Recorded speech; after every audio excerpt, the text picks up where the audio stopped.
Fables by Aesop. Colophon Fables was initially collected between 620 and 564 BCE by Aesop, and further added to by many people over the following millennium. It was translated from Greek in 1912 by V.S. Vernon Jones. This ebook was produced for Standard eBooks by Robin Whittleton, and is based on a transcription produced in 2004 by Susan Schell, Greg Chapman, and distributed proofreaders for Project Gutenberg, and on digital scans from the Internet Archive. The cover page is adapted from The Fox Visiting the Heron, a painting completed between 1630 and 1640 by Franz Snyders.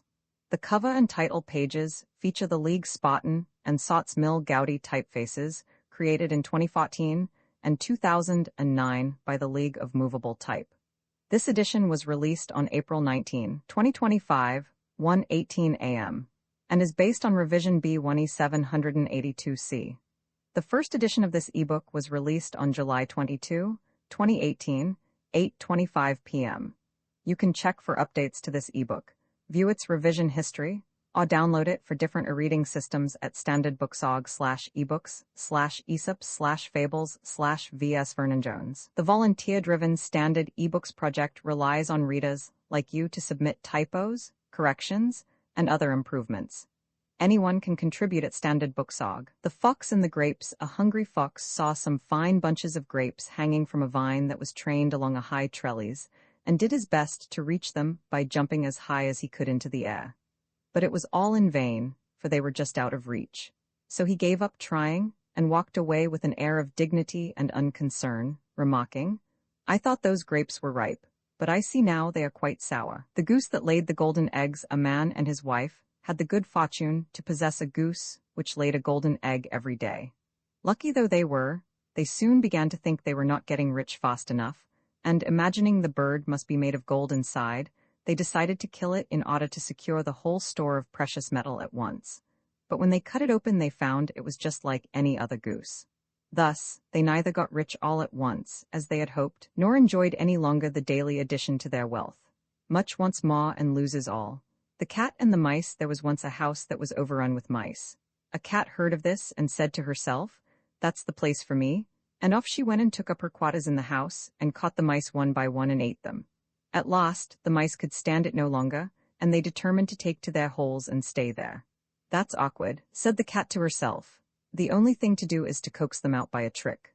So she considered a while, and then climbed up the wall and let herself hang down by her hind legs from a peg, and pretended to be dead. By and by a mouse peeped out and saw the cat hanging there. "Aha!" it cried. "You're very clever, madam, no doubt, but you may turn yourself into a bag of meal hanging there, if you like, yet you won't catch us coming anywhere near you. If you are wise, you won't be deceived by the innocent airs of those whom you have once found to be dangerous." The mischievous dog. There was once a dog who used to snap at people and bite them without any provocation, and who was a great nuisance to everyone who came to his master's house. So his master fastened a bell round his neck to warn people of his presence. The dog was very proud of the bell, and strutted about tinkling it with immense satisfaction. But an old dog came up to him and said, "The fewer airs you give yourself, the better, my friend.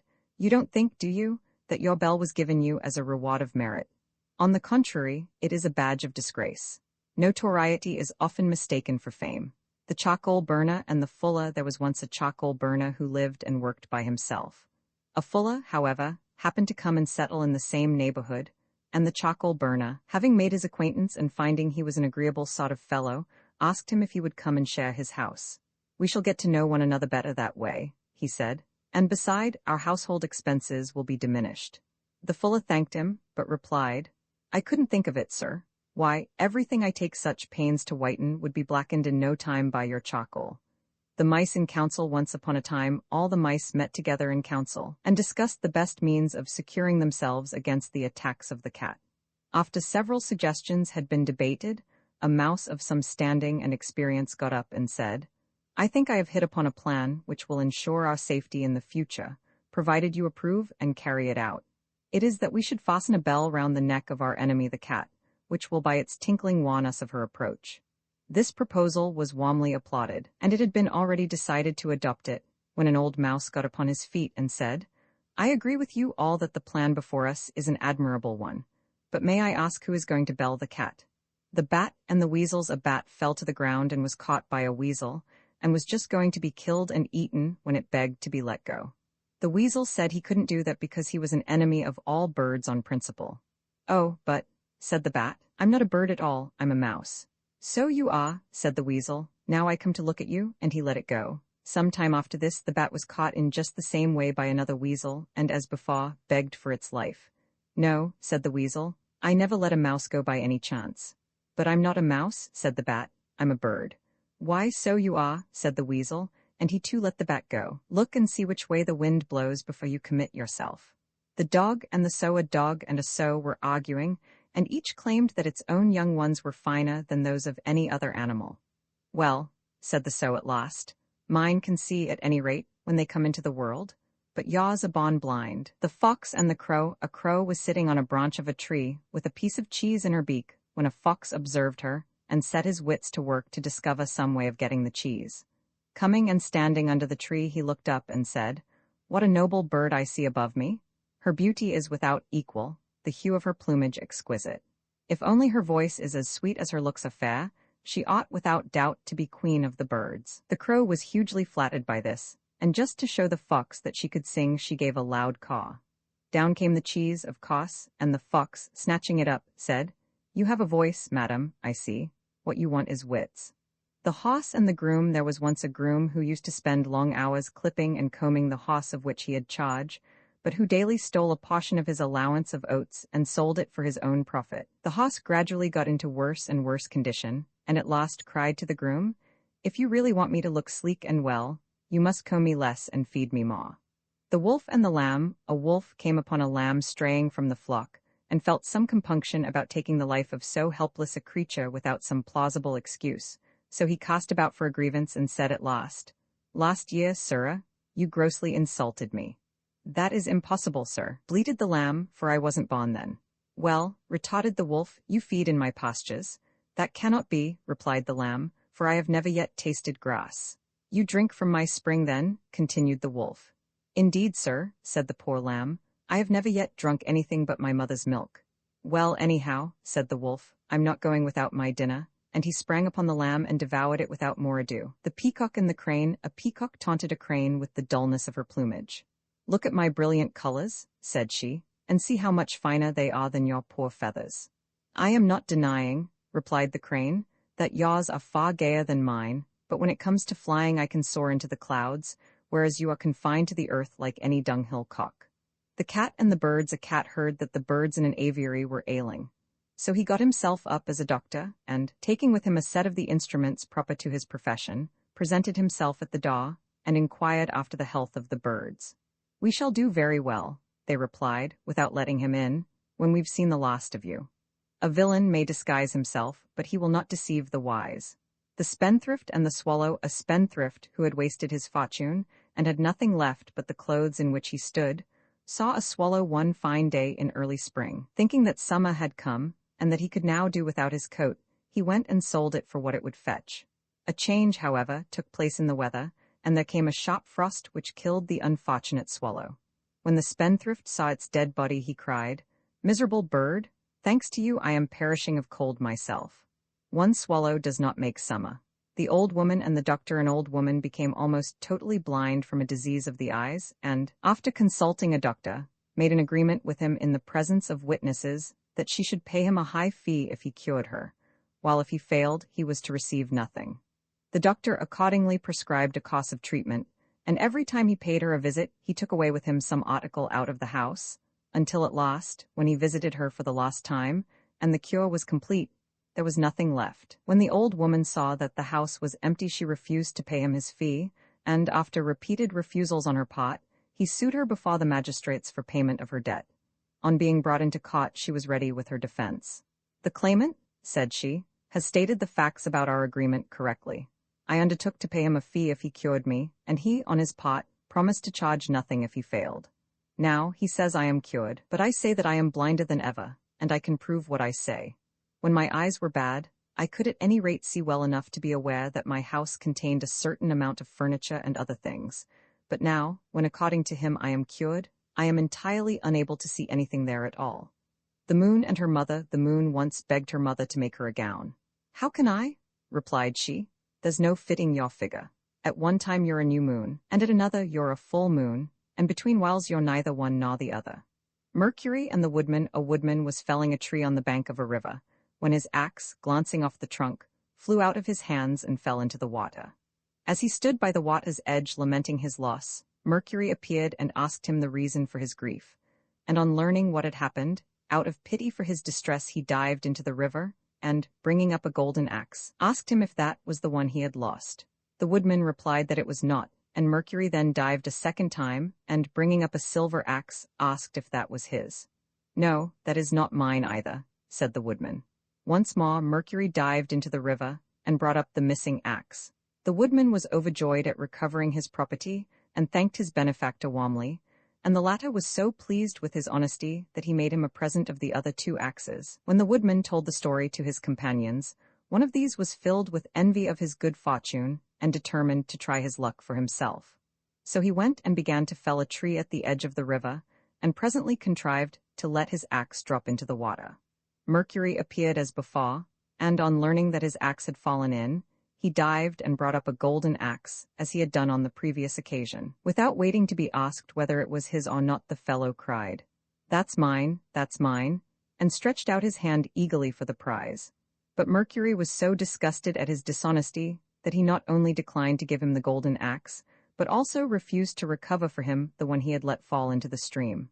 Honesty is the best policy.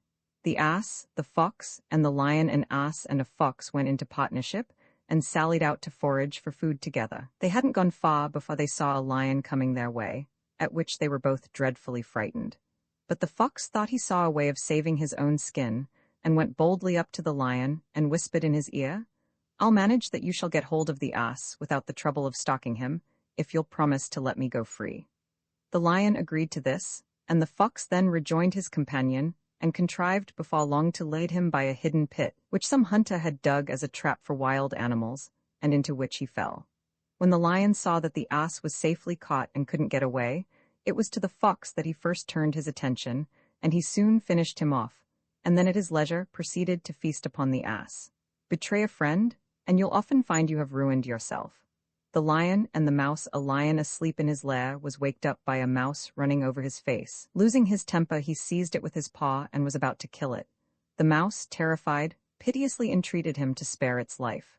"Please let me go," it cried, "and one day I will repay you for your kindness." The idea of so insignificant a creature ever being able to do anything for him amused the lion so much that he laughed aloud, and good-humoredly let it go. But the mouse's chance came, after all. One day the lion got entangled in a net which had been spread for game by some hunters, and the mouse heard and recognized his roars of anger and ran to the spot. Without more ado, it set to work to gnaw the ropes with its teeth, and succeeded before long in setting the lion free. "There," said the mouse, "you laughed at me when I promised I would repay you, but now you see, even a mouse can help a lion." The crow and the pitcher. A thirsty crow found a pitcher with some water in it, but so little was there that, try as she might, she could not reach it with her beak, and it seemed as though she would die of thirst within sight of the remedy. At last she hit upon a clever plan. She began dropping pebbles into the pitcher, and with each pebble the water rose a little higher until at last it reached the brim, and the knowing bird was enabled to quench her thirst. Necessity is the mother of invention. The boys and the frogs. Some mischievous boys were playing on the edge of a pond, and, catching sight of some frogs swimming about in the shallow water, they began to amuse themselves by pelting them with stones, and they killed several of them. At last one of the frogs put his head out of the water and said, "Oh, stop, stop, I beg of you. What is spot to you is death to us." The north wind and the sun. A dispute arose between the north wind and the sun, each claiming that he was stronger than the other. At last they agreed to try their powers upon a traveler, to see which could soonest strip him of his cloak. The north wind had the first try, and, gathering up all his force for the attack, he came whirling furiously down upon the man, and caught up his cloak as though he would wrest it from him by one single effort. But the harder he blew, the more closely the man wrapped it round himself. Then came the turn of the sun. At first he beamed gently upon the traveler, who soon unclasped his cloak and walked on with it hanging loosely about his shoulders. Then he shone forth in his full strength, and the man, before he had gone many steps, was glad to throw his cloak right off and complete his journey more lightly clad. Persuasion is better than force. The mistress and her servants, a widow, thrifty and industrious, had 2 servants whom she kept pretty hard at work. They were not allowed to lie long abed in the mornings, but the old lady had them up and doing as soon as the cock crew. They disliked intensely having to get up at such an hour, especially in winter-time, and they thought that if it were not for the cock waking up their mistress so horribly early, they could sleep longer. So they caught it and wrung its neck, but they weren't prepared for the consequences. For what happened was that their mistress, not hearing the cock crow as usual, waked them up earlier than ever, and set them to work in the middle of the night. The goods and the ills. There was a time in the youth of the world when goods and ills entered equally into the concerns of men, so that the goods did not prevail to make them altogether blessed, nor the ills to make them wholly miserable. But owing to the foolishness of mankind, the ills multiplied greatly in number and increased in strength, until it seemed as though they would deprive the goods of all share in human affairs and banish them from the earth. The latter, therefore, betook themselves to heaven and complained to Jupiter of the treatment they had received, at the same time praying him to grant them protection from the ills, and to advise them concerning the manner of their intercourse with men. Jupiter granted their request for protection, and decreed that for the future they should not go among men openly in a body, and so be liable to attack from the hostile ills, but singly and unobserved, and at infrequent and unexpected intervals. Hence it is that the earth is full of ills, for they come and go as they please and are never far away, while goods, alas, come one by one only, and have to travel all the way from heaven, so that they are very seldom seen. The hares and the frogs. The hares once gathered together and lamented the unhappiness of their lot, exposed as they were to dangers on all sides and lacking the strength and the courage to hold their own. Men, dogs, birds, and beasts of prey were all their enemies, and killed and devoured them daily. And sooner than endure such persecution any longer, they one and all determined to end their miserable lives. Thus resolved and desperate, they rushed in a body towards a neighboring pool, intending to drown themselves. On the bank were sitting a number of frogs, who, when they heard the noise of the hares as they ran, with one accord leaped into the water and hid themselves in the depths. Then one of the older hares, who was wiser than the rest, cried out to his companions, "Stop, my friends, take heart. Don't let us destroy ourselves after all. See, here are creatures who are afraid of us, and who must, therefore, be still more timid than ourselves." The fox and the stork. A fox invited a stork to dinner, at which the only fare provided was a large flat dish of soup. The fox lapped it up with great relish, but the stork with her long bill tried in vain to partake of the savory broth. Her evident distress caused the sly fox much amusement, but not long after the stork invited him in turn, and set before him a pitcher with a long and narrow neck, into which she could get her bill with ease. Thus, while she enjoyed her dinner, the fox sat by hungry and helpless, for it was impossible for him to reach the tempting contents of the vessel. The wolf, in sheep's clothing, a wolf, resolved to disguise himself in order that he might prey upon a flock of sheep without fear of detection. So he clothed himself in a sheepskin and slipped among the sheep when they were out at pasture. He completely deceived the shepherd, and when the flock was penned for the night, he was shut in with the rest. But that very night, as it happened, the shepherd, requiring a supply of mutton for the table, laid hands on the wolf in mistake for a sheep, and killed him with his knife on the spot. The stag in the ox stall. A stag, chased from his lair by the hounds, took refuge in a farmyard, and entering a stable where a number of oxen were stalled, thrust himself under a pile of hay in a vacant stall, where he lay concealed, all but the tips of his horns. Presently one of the oxen said to him, "What has induced you to come in here?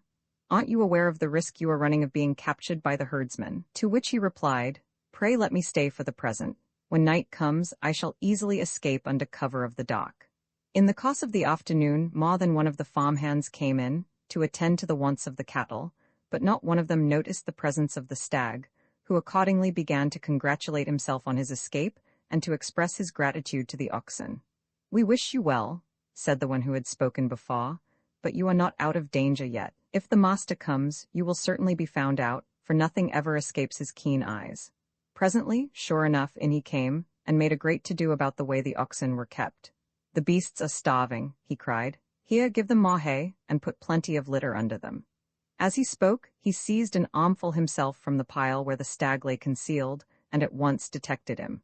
Calling his men, he had him seized at once and killed for the table. The milkmaid in her pail, a farmer's daughter, had been out to milk the cows, and was returning to the dairy carrying her pail of milk upon her head. As she walked along, she fell musing after this fashion.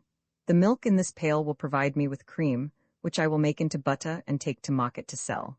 With the money I will buy a number of eggs, and these, when hatched, will produce chickens, and by I shall have quite a large poultry yard. Then I shall sell some of my fowls, and with the money which they will bring in I will buy myself a new gown, which I shall wear when I go to the fair, and all the young fellows will admire it, and come and make love to me, but I shall toss my head and have nothing to say to them. Forgetting all about the pail, and suiting the action to the word, she tossed her head. Down went the pail, all the milk was spilled, and all her fine castles in the air vanished in a moment. Do not count your chickens before they are hatched.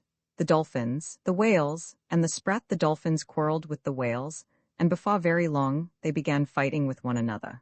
The battle was very fierce, and had lasted some time without any sign of coming to an end, when a sprat thought that perhaps he could stop it. So he stepped in and tried to persuade them to give up fighting and make friends. But one of the dolphins said to him contemptuously, "We would rather go on fighting till we're all killed than be reconciled by a sprat like you." The fox and the monkey, a fox and a monkey, were on the road together, and fell into a dispute as to which of the two was the better born. They kept it up for some time, till they came to a place where the road passed through a cemetery full of monuments, when the monkey stopped and looked about him and gave a great sigh. "Why do you sigh?" said the fox. The monkey pointed to the tombs and replied, "All the monuments that you see here were put up in honor of my forefathers, who in their day were eminent men." The fox was speechless for a moment, but quickly recovering he said, "Oh, don't stop at any lie, sir. You're quite safe. I'm sure none of your ancestors will rise up and expose you. Boasters brag most when they cannot be detected. The ass and the lapdog. There was once a man who had an ass and a lapdog. The ass was housed in the stable with plenty of oats and hay to eat, and was as well off as an ass could be. The little dog was made a great pet of by his master, who fondled him, and often let him lie in his lap. And if he went out to dinner, he would bring back a titbit or two to give him when he ran to meet him on his return. The ass had, it is true, a good deal of work to do, carting or grinding the corn, or carrying the burdens of the farm, and ere long he became very jealous, contrasting his own life of labor with the ease and idleness of the lapdog. At last one day he broke his halter, and frisking into the house just as his master sat down to dinner, he pranced and capered about, mimicking the frolics of the little favorite, upsetting the table and smashing the crockery with his clumsy efforts. Not content with that, he even tried to jump on his master's lap, as he had so often seen the dog allowed to do. At that the servants, seeing the danger their master was in, belabored the silly ass with sticks and cudgels, and drove him back to his stable half dead with his beating. "Alas," he cried, "all this I have brought on myself. Why could I not be satisfied with my natural and honorable position, without wishing to imitate the ridiculous antics of that useless little lapdog?" The fir tree and the bramble. A fir tree was boasting to a bramble, and said, somewhat contemptuously, "You poor creature, you are of no use whatever. Now, look at me. I am useful for all sorts of things, particularly when men build houses. They can't do without me then." But the bramble replied, "Ah, that's all very well. But you wait till they come with axes and saws to cut you down, and then you'll wish you were a bramble and not a fir. Better poverty without a care than wealth with its many obligations." The frog's complaint against the sun. Once upon a time the sun was about to take to himself a wife. The frogs in terror all raised their voices to the skies, and Jupiter, disturbed by the noise, asked them what they were croaking about. They replied, "The sun is bad enough even while he is single, drying up our marshes with his heat as he does. But what will become of us if he marries and begets other sons?" The dog, the cock, and the fox. A dog and a cock became great friends, and agreed to travel together. At nightfall, the cock flew up into the branches of a tree to roost, while the dog curled himself up inside the trunk, which was hollow. At break of day the cock woke up and crew as usual. A fox heard, and wishing to make a breakfast of him, came and stood under the tree and begged him to come down. "I should so like," said he, "to make the acquaintance of one who has such a beautiful voice." The cock replied, "Would you just wake my potter who sleeps at the foot of the tree? He'll open the door and let you in." The fox accordingly rapped on the trunk, when out rushed the dog and tore him in pieces. The gnat and the bull. A gnat alighted on one of the horns of a bull, and remained sitting there for a considerable time. When it had rested sufficiently and was about to fly away, It said to the bull, "Do you mind if I go now?" The bull merely raised his eyes and remarked, without interest, "It's all one to me. I didn't notice when you came, and I shan't know when you go away." We may often be of more consequence in our own eyes than in the eyes of our neighbors. The bear and the two travelers were on the road together, when a bear suddenly appeared on the scene. Before he observed them, one made for a tree at the side of the road, and climbed up into the branches and hid there. The other was not so nimble as his companion, and as he could not escape, he threw himself on the ground and pretended to be dead. The bear came up and sniffed all round him, but he kept perfectly still and held his breath, for they say that a bear will not touch a dead body. The bear took him for a copse and went away. When the coast was clear, the traveler in the tree came down and asked the other what it was the bear had whispered to him when he put his mouth to his ear. The other replied, "He told me never again to travel with a friend who deserts you at the first sign of danger." Misfortune tests the sincerity of friendship. The slave and the lion. A slave ran away from his master, by whom he had been most cruelly treated, and in order to avoid capture, betook himself into the desert. As he wandered about in search of food and shelter, he came to a cave, which he entered and found to be unoccupied. Really, however, it was a lion's den, and almost immediately, to the horror of the wretched fugitive, the lion himself appeared. The man gave himself up for lost, but to his utter astonishment, the lion, instead of springing upon him and devouring him, came and fawned upon him, at the same time whining and lifting up his paw. Observing it to be much swollen and inflamed, he examined it and found a large thorn embedded in the ball of the foot. He accordingly removed it and dressed the wound as well as he could, and in course of time it healed up completely. The lion's gratitude was unbounded. He looked upon the man as his friend, and they shared the cave for some time together. A day came, however, when the slave began to long for the society of his fellow-men, and he bade farewell to the lion and returned to the town. Here he was presently recognized and carried off in chains to his former master, who resolved to make an example of him, and ordered that he should be thrown to the beasts at the next public spectacle in the theater.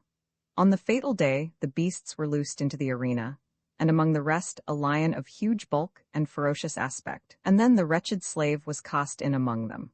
What was the amazement of the spectators, when the lion, after one glance, bounded up to him, and lay down at his feet with every expression of affection and delight. It was his old friend of the cave. The audience clamored that the slave's life should be spared, and the governor of the town, marveling at such gratitude and fidelity in a beast, decreed that both should receive their liberty. The flea and the man. A flea bit a man, and bit him again, and again, till he could stand it no longer, but made a thorough search for it, and at last succeeded in catching it.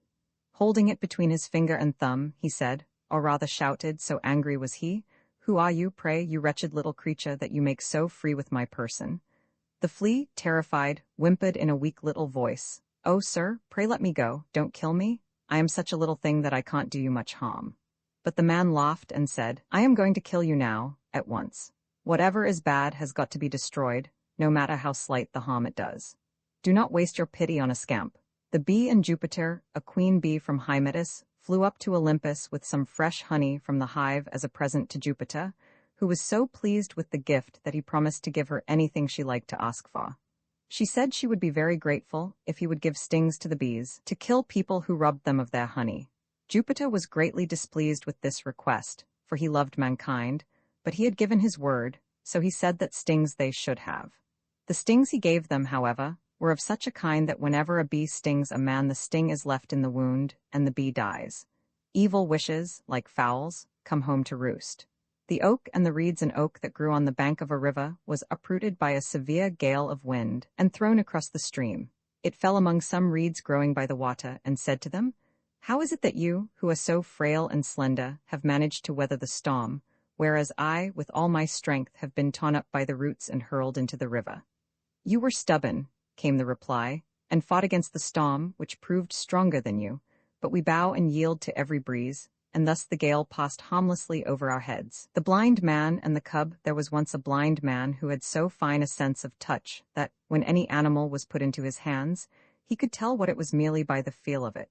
One day the cub of a wolf was put into his hands, and he was asked what it was. He felt it for some time, and then said, "Indeed, I am not sure whether it is a wolf's cub or a fox's, but this I know, it would never do to trust it in a sheepfold." Evil tendencies are early shown. The boy and the snails. A farmer's boy went looking for snails, and when he had picked up both his hands full, he set about making a fire at which to roast them, for he meant to eat them. When it got well alight and the snails began to feel the heat, they gradually withdrew more and more into their shells with the hissing noise they always make when they do so. When the boy heard it, he said, "You abandoned creatures, how can you find hot to whistle when your houses are burning?" The apes and the two travelers, two men were traveling together, one of whom never spoke the truth, whereas the other never told a lie, and they came in the course of their travels to the land of apes. The king of the apes, hearing of their arrival, ordered them to be brought before him, and by way of impressing them with his magnificence, he received them sitting on a throne, while the apes, his subjects, were ranged in long rows on either side of him. When the travelers came into his presence, he asked them what they thought of him as a king. The lying traveler said, "Sire, everyone must see that you are a most noble and mighty monarch." "And what do you think of my subjects?" continued the king. "They," said the traveler, "are in every way worthy of their royal master." The ape was so delighted with his answer that he gave him a very handsome present. The other traveler thought that if his companion was rewarded so splendidly for telling a lie, he himself would certainly receive a still greater reward for telling the truth. So, when the ape turned to him and said, "And what, sir, is your opinion?" he replied, "I think you are a very fine ape, and all your subjects are fine apes too." The king of the apes was so enraged at his reply that he ordered him to be taken away and clawed to death. The ass and his burdens. A peddler who owned an ass one day bought a quantity of salt, and loaded up his beast with as much as he could bear. On the way home, the ass stumbled as he was crossing a stream and fell into the water. The salt got thoroughly wetted, and much of it melted and drained away, so that, when he got on his legs again, the ass found his load had become much less heavy. His master, however, drove him back to town and bought more salt, which he added to what remained in the panniers, and started out again. No sooner had they reached a stream than the ass lay down in it, and rose, as before, with a much lighter load. But his master detected the trick, and turning back once more, bought a large number of sponges, and piled them on the back of the ass. When they came to the stream, the ass again lay down.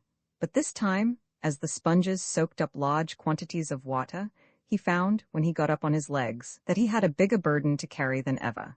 You may play a good card once too often. The shepherd's boy and the wolf. A shepherd's boy was tending his flock near a village, and thought it would be great fun to hoax the villagers by pretending that a wolf was attacking the sheep. So he shouted out, "Wolf, wolf." And when the people came running up, he laughed at them for their pains.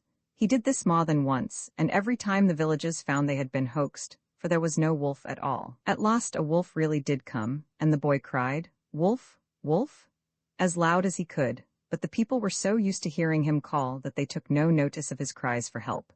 And so the wolf had it all his own way, and killed off sheep after sheep at his leisure. You cannot believe a liar even when he tells the truth. The fox and the goat. A fox fell into a well and was unable to get out again. By and by a thirsty goat came by, and seeing the fox in the well, asked him if the water was good. "Good," said the fox, "it's the best water I ever tasted in all my life. Come down and try it yourself." The goat thought of nothing but the prospect of quenching his thirst, and jumped in at once.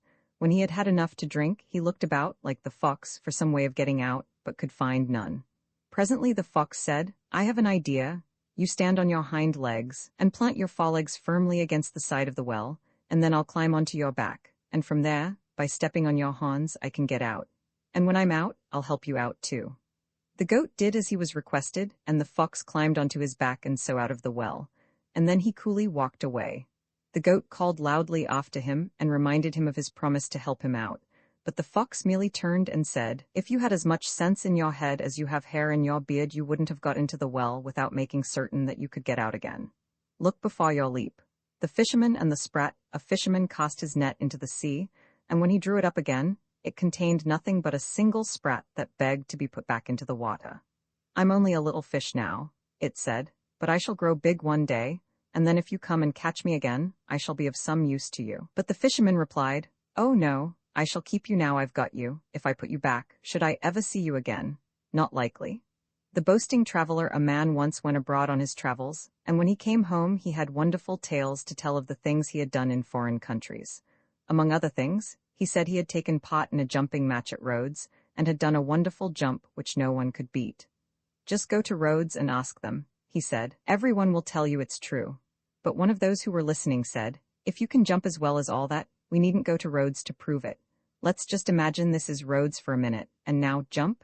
Deeds, not words." The crab and his mother, an old crab, said to her son, "Why do you walk sideways like that, my son? You ought to walk straight." The young crab replied, "Show me how, dear mother, and I'll follow your example."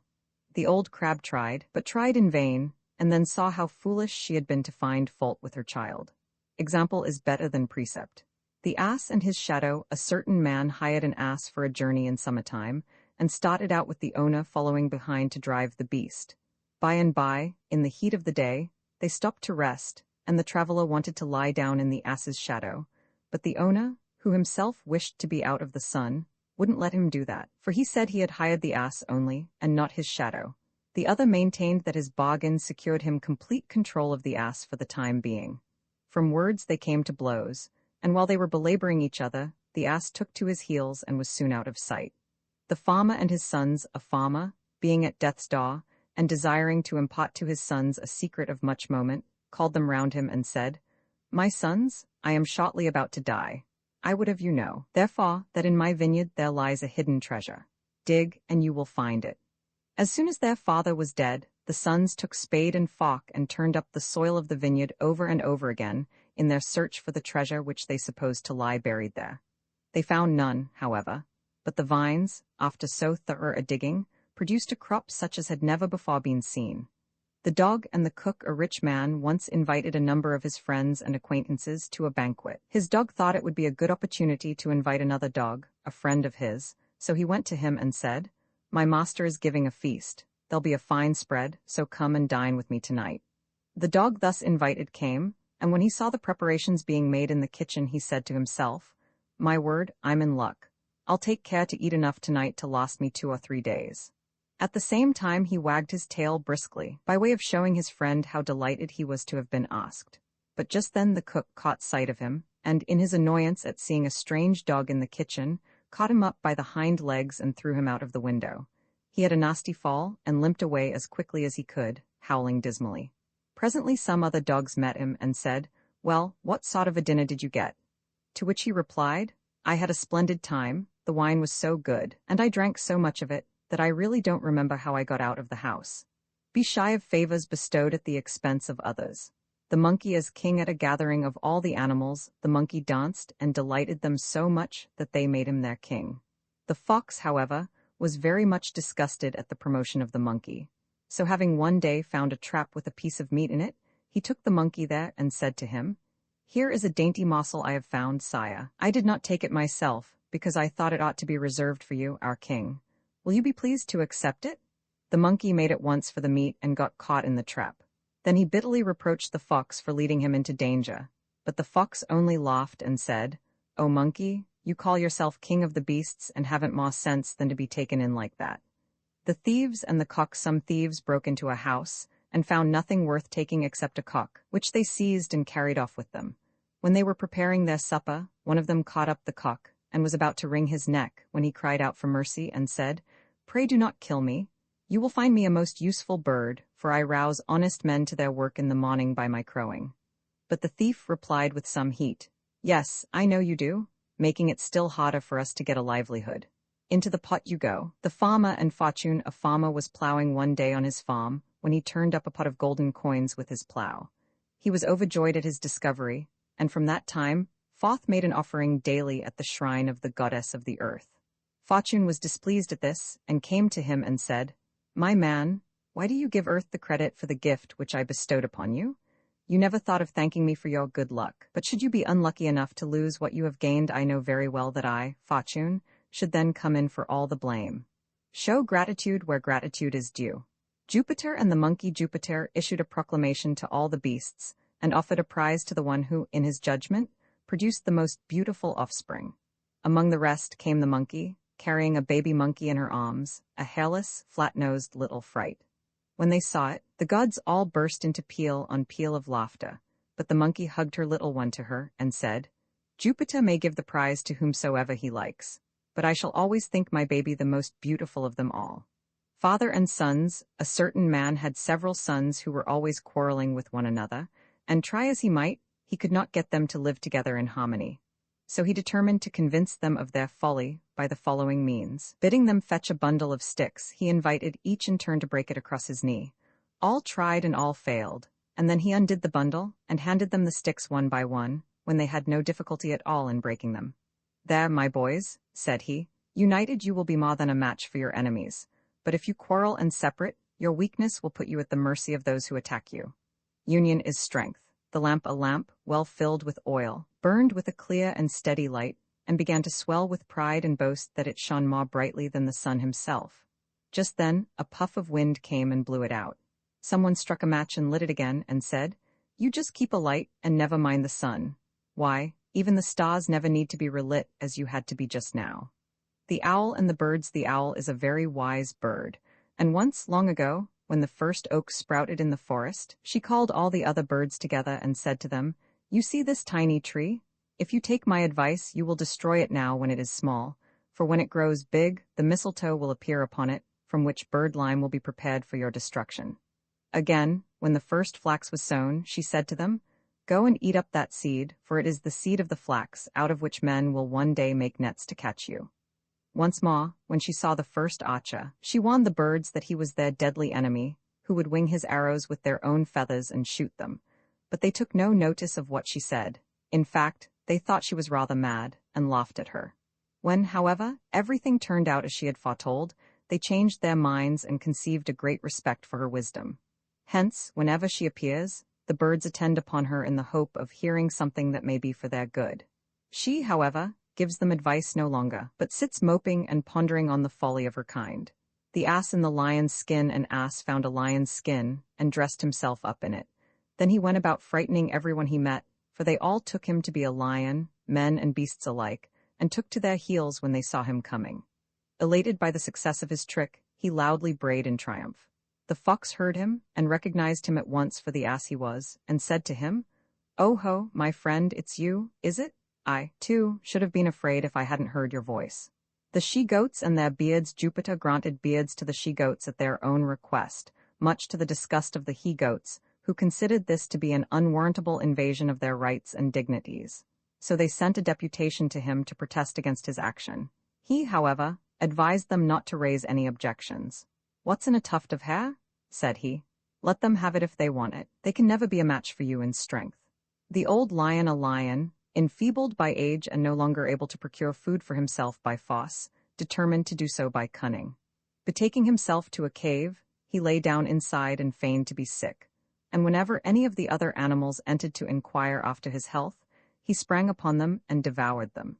Many lost their lives in this way, till one day a fox called at the cave, and, having a suspicion of the truth, addressed the lion from outside instead of going in, and asked him how he did. He replied that he was in a very bad way. "But," said he, "why do you stand outside? Pray come in." "I should have done so," answered the fox, "if I hadn't noticed that all the footprints point towards the cave and none the other way. The boy bathing. A boy was bathing in a river and got out of his depth, and was in great danger of being drowned. A man who was passing along a road heard his cries for help, and went to the riverside and began to scold him for being so careless as to get into deep water, but made no attempt to help him. "Oh, sir," cried the boy, "please help me first and scold me afterwards. Give assistance, not advice, in a crisis." The quack frog. Once upon a time a frog came forth from his home in the marshes and proclaimed to all the world that he was a learned physician, skilled in drugs and able to cure all diseases. Among the crowd was a fox who called out, "You a doctor? Why, how can you set up to heal others when you cannot even cure your own lame legs and blotched and wrinkled skin? Physician, heal thyself." The swollen fox. A hungry fox found in a hollow tree a quantity of bread and meat, which some shepherds had placed there against their return. Delighted with his find, he slipped in through the narrow aperture, and greedily devoured it all. But when he tried to get out again, he found himself so swollen after his big meal that he could not squeeze through the hole, and fell to whining and groaning over his misfortune. Another fox, happening to pass that way, came and asked him what the matter was, and on learning the state of the case, said, "Well, my friend, I see nothing for it but for you to stay where you are till you shrink to your former size. You'll get out then easily enough." The mouse, the frog, and the hawk. A mouse and a frog struck up a friendship. They were not well mated, for the mouse lived entirely on land, while the frog was equally at home on land or in the water. In order that they might never be separated, the frog tied himself and the mouse together by the leg with a piece of thread. As long as they kept on dry land, all went fairly well. But coming to the edge of a pool, the frog jumped in, taking the mouse with him, and began swimming about and croaking with pleasure. The unhappy mouse, however, was soon drowned and floated about on the surface in the wake of the frog. There he was spied by a hawk, who pounced down on him and seized him in his talons.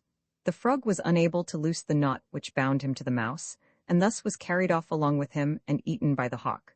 The boy and the nettles. A boy was gathering berries from a hedge when his hand was stung by a nettle. Smarting with the pain, he ran to tell his mother, and said to her between his sobs, "I only touched it ever so lightly, mother." "That's just why you got stung, my son," she said. "If you had grasped it firmly, it wouldn't have hurt you in the least."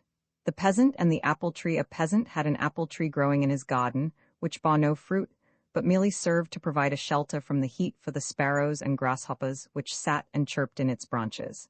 Disappointed at its barrenness, he determined to cut it down, and went and fetched his axe for the purpose.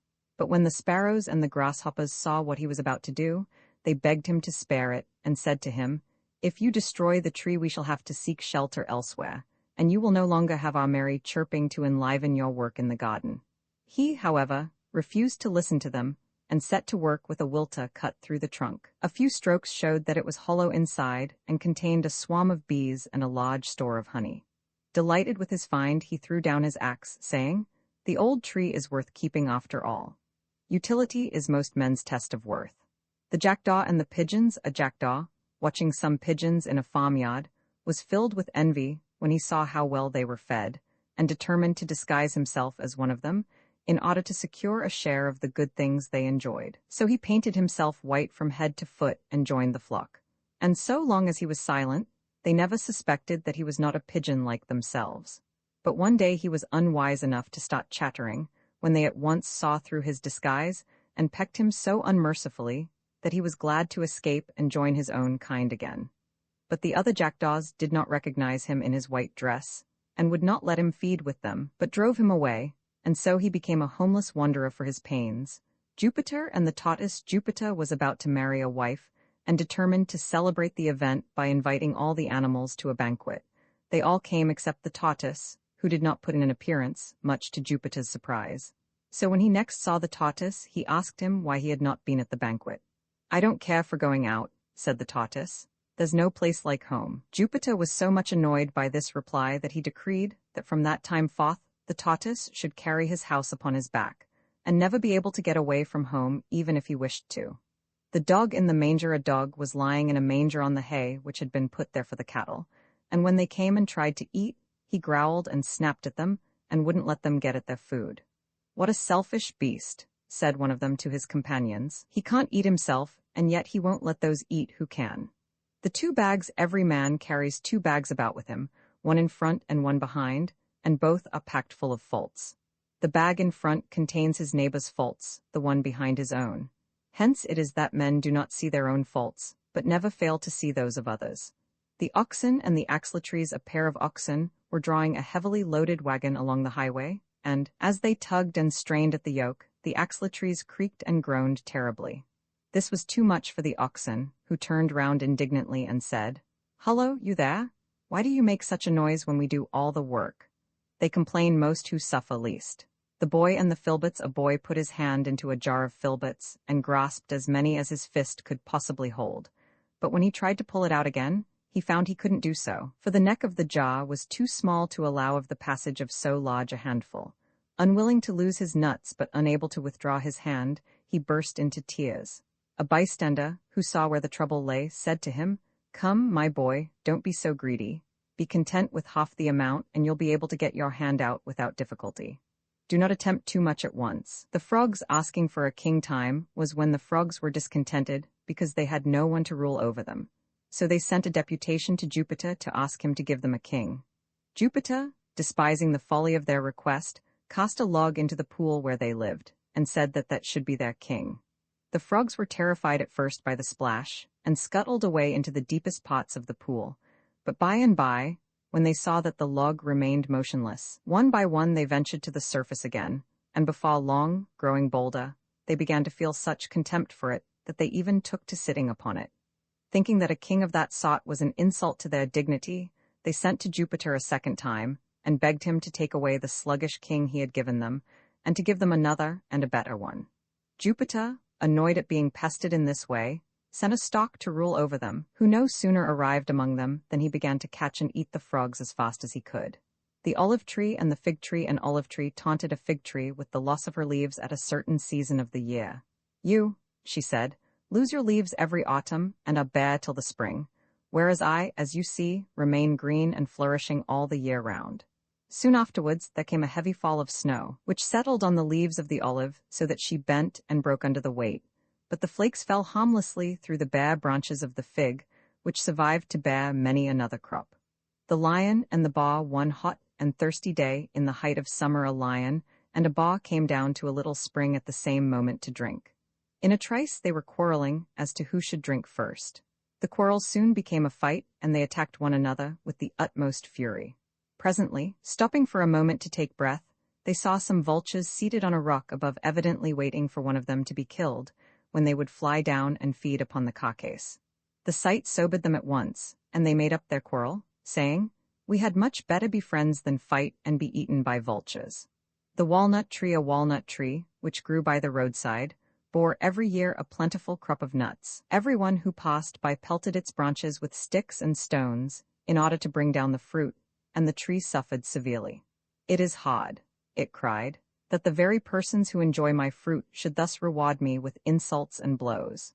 The man and the lion, a man and a lion, were companions on a journey, and in the course of conversation they began to boast about their prowess, and each claimed to be superior to the other in strength and courage. They were still arguing with some heat when they came to a crossroad where there was a statue of a man strangling a lion.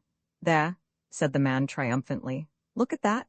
Doesn't that prove to you that we are stronger than you?" "Not so fast, my friend," said the lion. "That is only your view of the case. If we lions could make statues, you may be sure that in most of them you would see the man underneath.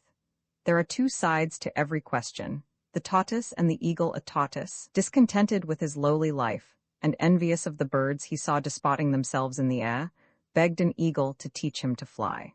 The eagle protested that it was idle for him to try, as nature had not provided him with wings.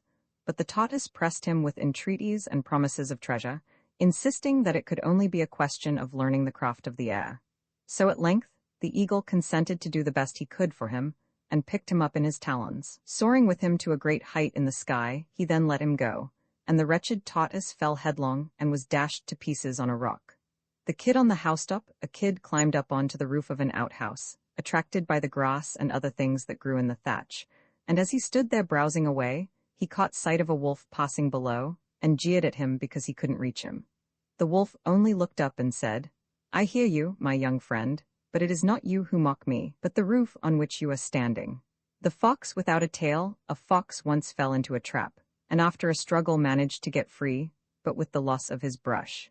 He was then so much ashamed of his appearance that he thought life was not worth living unless he could persuade the other foxes to part with their tails also, and thus divert attention from his own loss. So he called a meeting of all the foxes, and advised them to cut off their tails. "They're ugly things anyhow," he said, "and besides they are heavy, and it's tiresome to be always carrying them about with you."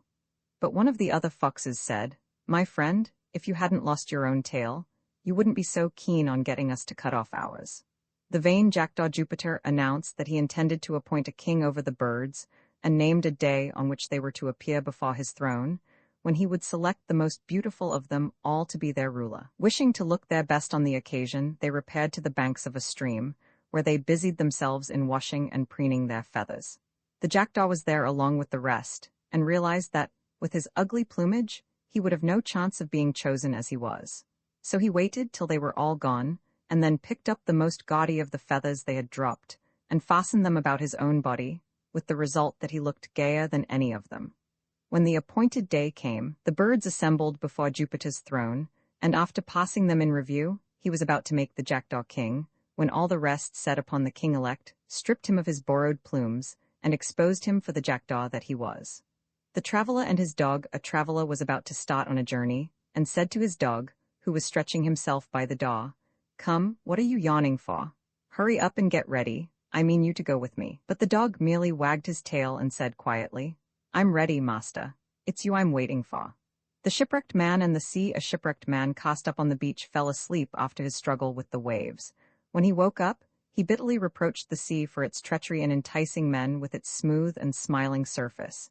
And then, when they were well embarked, turning in fury upon them, and sending both ship and sailors to destruction. The sea arose in the form of a woman, and replied, Lay not the blame on me, O sailor, but on the winds. By nature I am as calm and safe as the land itself, but the winds fall upon me with their gusts and gales, and lash me into a fury that is not natural to me. The wild boar and the fox. A wild boar was engaged in whetting his tusks upon the trunk of a tree in the forest when a fox came by, and, seeing what he was at, said to him, Why are you doing that, pray? The huntsmen are not out today, and there are no other dangers at hand that I can see. True, my friend, replied the boar, but the instant my life is in danger, I shall need to use my tusks. There'll be no time to sharpen them then. Mercury and the sculptor Mercury was very anxious to know in what estimation he was held by mankind, so he disguised himself as a man and walked into a sculptor's studio, where there were a number of statues finished and ready for sale. Seeing a statue of Jupiter among the rest, he inquired the price of it. A crown, said the sculptor. Is that all? Said he, laughing, and, pointing to one of Juno, How much is that one? That, was the reply, is half a crown. And how much might you be wanting for that one over there now? He continued, pointing to a statue of himself. That one? Said the sculptor. Oh, I'll throw him in for nothing if you'll buy the other two. The fawn and his mother, a hind, said to her fawn, who was now well grown and strong, My son, nature has given you a powerful body and a stout pair of horns, and I can't think why you are such a coward as to run away from the hounds. Just then they both heard the sound of a pack in full cry, but at a considerable distance. You stay where you are, said the hind. Never mind me. And with that she ran off as fast as her legs could carry her. The fox and the lion. A fox who had never seen a lion one day met one, and was so terrified at the sight of him that he was ready to die with fear. After a time he met him again, and was still rather frightened, but not nearly so much as he had been when he met him first.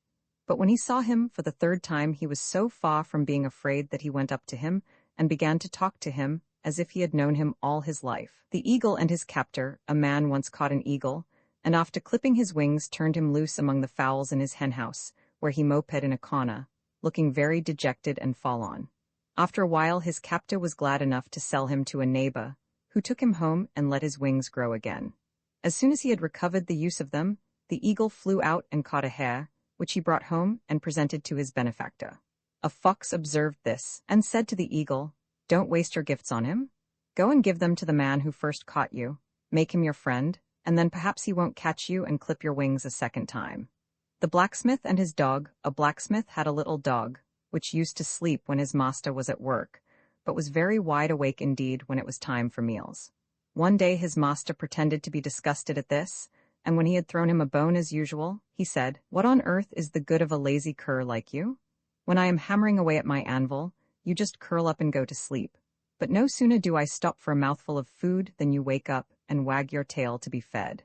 Those who will not work deserve to starve. The stag at the pool. A thirsty stag went down to a pool to drink. As he bent over the surface, he saw his own reflection in the water, and was struck with admiration for his fine spreading antlers, but at the same time he felt nothing but disgust for the weakness and slenderness of his legs. While he stood there looking at himself, he was seen and attacked by a lion, but in the chase which ensued, he soon drew away from his pursuer, and kept his lead as long as the ground over which he ran was open and free of trees. But coming presently to a wood, he was caught by his antlers in the branches, and fell a victim to the teeth and claws of his enemy. Woe is me, he cried with his last breath.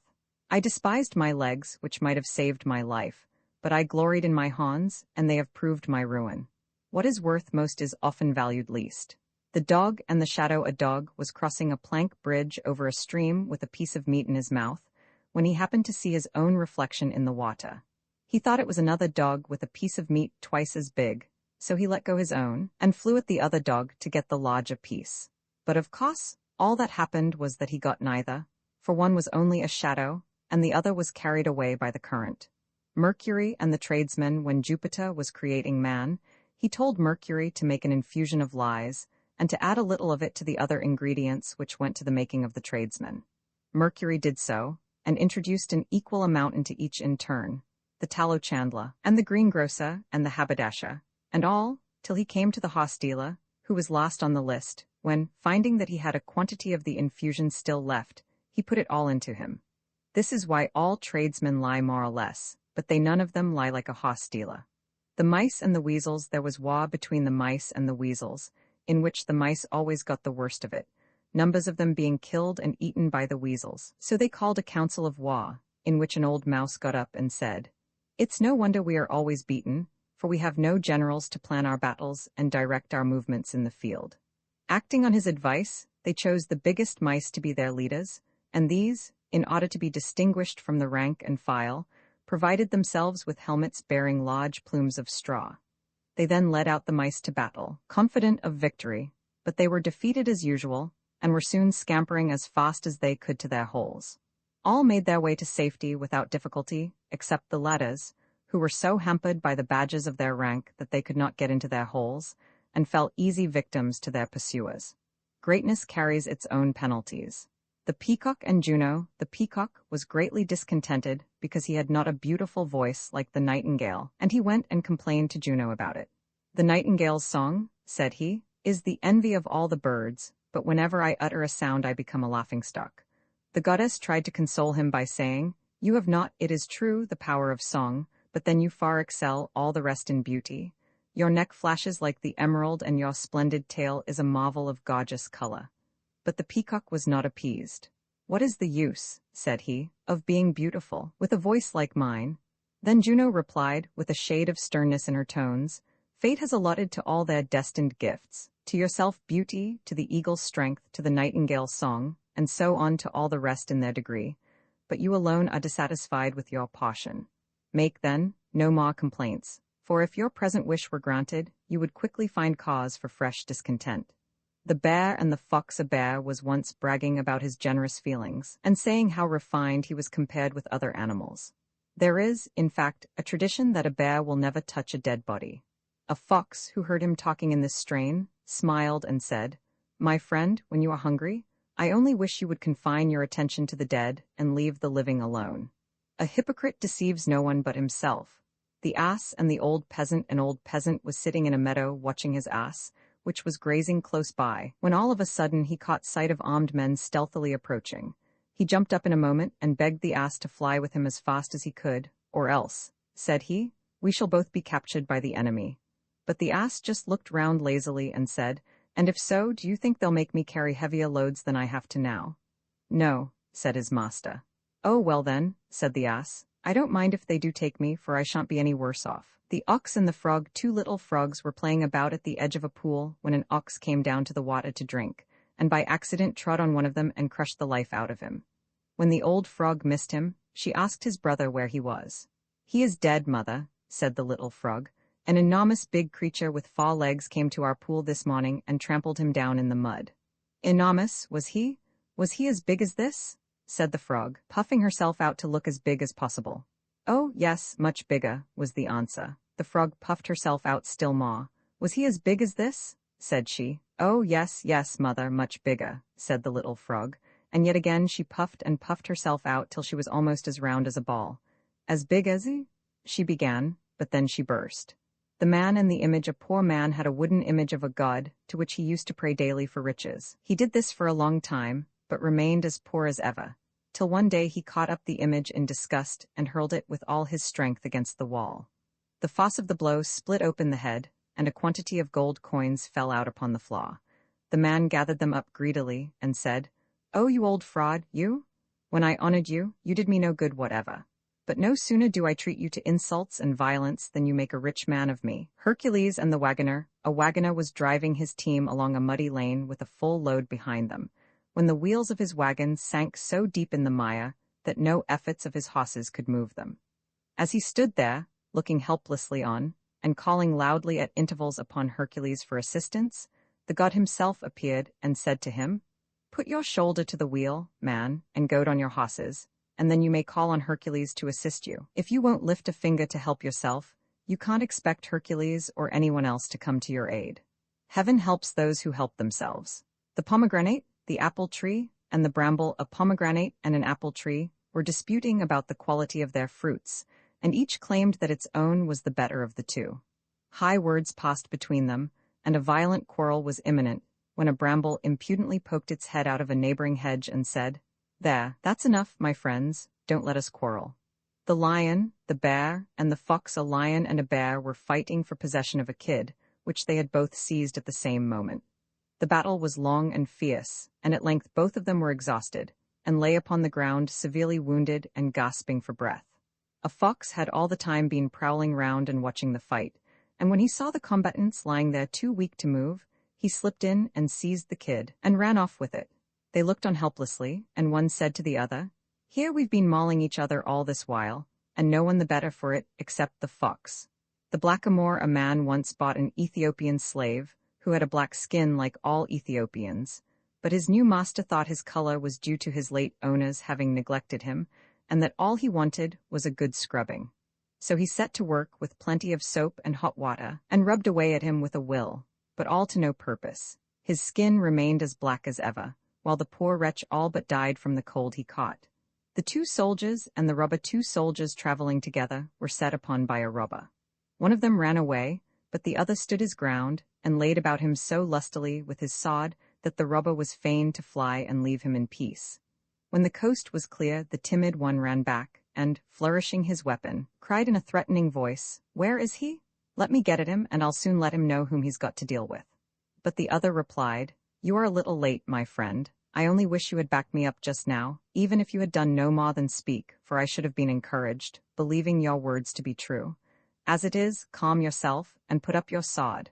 There is no further use for it. You may delude others into thinking you're as brave as a lion, but I know that, at the first sign of danger, you run away like a hare." The lion and the wild ass, a lion and a wild ass, went out hunting together. The latter was to run down the prey by his superior speed, and the farmer would then come up and dispatch it. They met with great success, and when it came to sharing the spoil, the lion divided it all into 3 equal portions. "I will take the first," said he, "because I am king of the beasts. I will also take the second, because, as your partner, I am entitled to half of what remains, and as for the third, well, unless you give it up to me and take yourself off pretty quick, the third, believe me, will make you feel very sorry for yourself." Might makes right. The man and the satyr, a man and a satyr, became friends and determined to live together. All went well for a while, until one day in wintertime, the satyr saw the man blowing on his hands. "Why do you do that?" he asked. "To warm my hands," said the man. That same day, when they sat down to supper together, they each had a steaming hot bowl of porridge, and the man raised his bowl to his mouth and blew on it. "Why do you do that?" asked the satyr. "To cool my porridge," said the man. The satyr got up from the table. "Goodbye," said he, "I'm going. I can't be friends with a man who blows hot and cold with the same breath." The image seller, a certain man, made a wooden image of Mercury, and exposed it for sale in the market. As no one offered to buy it, however, he thought he would try to attract a purchaser by proclaiming the virtues of the image. So he cried up and down the market, "A god for sale? A god for sale? One who will bring you luck and keep you lucky." Presently one of the bystanders stopped him and said, "If your god is all you make him out to be, how is it you don't keep him and make the most of him yourself?" "I'll tell you why," replied he. "He brings gain, it is true, but he takes his time about it, whereas I want money at once." The eagle and the arrow. An eagle sat perched on a lofty rock, keeping a sharp lookout for prey. A huntsman, concealed in a cleft of the mountain and on the watch for game, spied him there and shot an arrow at him. The shaft struck him full in the breast and pierced him through and through. As he lay in the agonies of death, he turned his eyes upon the arrow. "Ah, cruel fate," he cried, "that I should perish thus. But oh, fate more cruel still, that the arrow which kills me should be winged with an eagle's feathers." The rich man and the tanner. A rich man took up his residence next door to a tanner, and found the smell of the tanyard so extremely unpleasant that he told him he must go. The tanner delayed his departure, and the rich man had to speak to him several times about it, and every time the tanner said he was making arrangements to move very shortly. This went on for some time, till at last the rich man got so used to the smell that he ceased to mind it, and troubled the tanner with his objections no more. The wolf, the mother, and her child, a hungry wolf, was prowling about in search of food. By and by, attracted by the cries of a child, he came to a cottage. As he crouched beneath the window, he heard the mother say to the child, "Stop crying, do, or I'll throw you to the wolf." Thinking she really meant what she said, he waited there a long time in the expectation of satisfying his hunger. In the evening he heard the mother fondling her child and saying, "If the naughty wolf comes, he shan't get my little one. Daddy will kill him." The wolf got up in much disgust and walked away. "As for the people in that house," said he to himself, "you can't believe a word they say." The old woman and the wine jar. An old woman picked up an empty wine jar which had once contained a rare and costly wine, and which still retained some traces of its exquisite bouquet. She raised it to her nose and sniffed at it again and again. "Ah," she cried, "how delicious must have been the liquid which has left behind so ravishing a smell." The lioness and the vixen, a lioness and a vixen, were talking together about their young, as mothers will, and saying how healthy and well-grown they were, and what beautiful coats they had, and how they were the image of their parents. "My litter of cubs is a joy to see," said the fox. And then she added, rather maliciously, "But I notice you never have more than one." "No," said the lioness grimly, "but that one's a lion. Quality, not quantity." The viper and the file of viper entered a carpenter's shop and went from one to another of the tools, begging for something to eat. Among the rest, he addressed himself to the file and asked for the favor of a meal. The file replied in a tone of pitying contempt, "What a simpleton you must be if you imagine you will get anything from me, who invariably take from everyone and never give anything in return. The covetous are poor givers." The cat and the cock. A cat pounced on a cock and cast about for some good excuse for making a meal off him, for cats don't, as a rule, eat cocks, and she knew she ought not to. At last she said, "You make a great nuisance of yourself at night by crowing and keeping people awake, so I am going to make an end of you."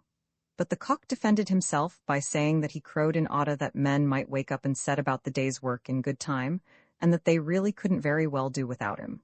"That may be," said the cat, "but whether they can or not, I'm not going without my dinner," and she killed and ate him. The want of a good excuse never kept a villain from crime. The hare and the tortoise. A hare was one day making fun of a tortoise for being so slow upon his feet. "Wait a bit," said the tortoise. "I'll run a race with you, and I'll wager that I win." "Oh, well," replied the hare, who was much amused at the idea, "let's try and see." And it was soon agreed that the fox should set a course for them, and be the judge. When the time came, both started off together, but the hare was soon so far ahead that he thought he might as well have a rest. So down he lay and fell fast asleep. Meanwhile, the tortoise kept plodding on, and in time reached the goal. At last the hare woke up with a start, and dashed on at his fastest, but only to find that the tortoise had already won the race. Slow and steady wins the race. The soldier and his hoss. A soldier gave his hoss a plentiful supply of oats in time of war, and tended him with the utmost care, for he wished him to be strong to endure the hardships of the field, and swift to bear his master, when need arose, out of the reach of danger. But when the war was over, he employed him on all sorts of drudgery, bestowing but little attention upon him, and giving him, moreover, nothing but chaff to eat.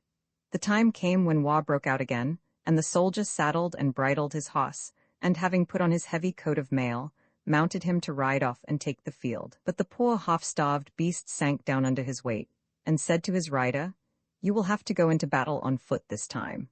Thanks to hard work and bad food, you have turned me from a hoss into an ass, and you cannot in a moment turn me back again into a hoss." The oxen and the butchers. Once upon a time, the oxen determined to be revenged upon the butchers for the havoc they wrought in their ranks, and plotted to put them to death on a given day. They were all gathered together discussing how best to carry out the plan, and the more violent of them were engaged in sharpening their horns for the fray, when an old ox got up upon his feet and said, "My brothers, you have good reason, I know, to hate these butchers, but at any rate, they understand their trade and do what they have to do without causing unnecessary pain. But if we kill them, others, who have no experience, will be set to slaughter us, and will by their bungling inflict great sufferings upon us. For you may be sure that, even though all the butchers perish, mankind will never go without their beef."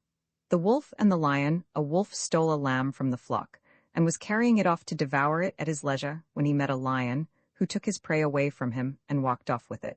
He dared not resist, but when the lion had gone some distance, he said, "It is most unjust of you to take what's mine away from me like that." The lion laughed and called out in reply, "It was justly yours, no doubt. The gift of a friend, perhaps, eh?" The sheep, the wolf, and the stag. A stag once asked a sheep to lend him a measure of wheat, saying that his friend the wolf would be his surety. The sheep, however, was afraid that they meant to cheat her. So she excused herself, saying, "The wolf is in the habit of seizing what he wants and running off with it without paying, and you, too, can run much faster than I. So how shall I be able to come up with either of you when the debt falls due? Two blacks do not make a white." The lion and the three bulls were grazing in a meadow, and were watched by a lion, who longed to capture and devour them, but who felt that he was no match for the three so long as they kept together. So he began by false whispers and malicious hints to foment jealousies and distrust among them. This stratagem succeeded so well that ere long the bulls grew cold and unfriendly, and finally avoided each other and fed each one by himself apart. No sooner did the lion see this than he fell upon them one by one and killed them in turn. The quarrels of friends are the opportunities of foes. The hoss and his rider, a young man, who fancied himself something of a hossman, mounted a hoss which had not been properly broken in, and was exceedingly difficult to control. No sooner did the hoss feel his weight in the saddle than he bolted, and nothing would stop him. A friend of the rider's met him in the road in his headlong career, and called out, "Where are you off to in such a hurry?" To which he, pointing to the hoss, replied, "I've no idea, ask him." The goat and the vine. A goat was straying in a vineyard, and began to browse on the tender shoots of a vine which bore several fine bunches of grapes. "What have I done to you," said the vine, "that you should harm me thus? Isn't there grass enough for you to feed on? All the same, even if you eat up every leaf I have, and leave me quite bare, I shall produce wine enough to pour over you when you are led to the altar to be sacrificed." The two pots, one of earthenware and the other of brass, were carried away down a river in flood. The brazen pot urged his companion to keep close by his side, and he would protect him. The other thanked him, but begged him not to come near him on any account. "For that," he said, "is just what I am most afraid of. One touch from you and I should be broken in pieces. Equals make the best friends." The old hound, a hound who had served his master well for years, and had run down many a quarry in his time, began to lose his strength and speed owing to age. One day, when out hunting, his master started a powerful wild boar and set the hound at him. The latter seized the beast by the ear, but his teeth were gone and he could not retain his hold, so the boar escaped. His master began to scold him severely, but the hound interrupted him with these words: "My will is as strong as ever, master, but my body is old and feeble. You ought to honor me for what I have been instead of abusing me for what I am." The clown and the countryman, a nobleman, announced his intention of giving a public entertainment in the theater, and offered splendid prizes to all who had any novelty to exhibit at the performance. The announcement attracted a crowd of conjurers, jugglers, and acrobats, and among the rest a clown, very popular with the crowd, who let it be known that he was going to give an entirely new turn. When the day of the performance came, the theater was filled from top to bottom some time before the entertainment began. Several performers exhibited their tricks, and then the popular favorite came on empty-handed and alone. At once there was a hush of expectation, and he, letting his head fall upon his breast, imitated the squeak of a pig to such perfection that the audience insisted on his producing the animal, which, they said, he must have somewhere concealed about his person. He, however, convinced them that there was no pig there, and then the applause was deafening. Among the spectators was a countryman, who disparaged the clown's performance and announced that he would give a much superior exhibition of the same trick on the following day. Again, the theater was filled to overflowing, and again the clown gave his imitation amidst the cheers of the crowd.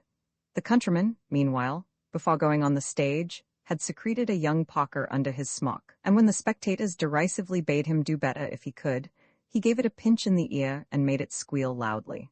But they all with one voice shouted out that the clown's imitation was much more true to life. Thereupon he produced the pig from under his smock and said sarcastically, "There, that shows what sort of judges you are."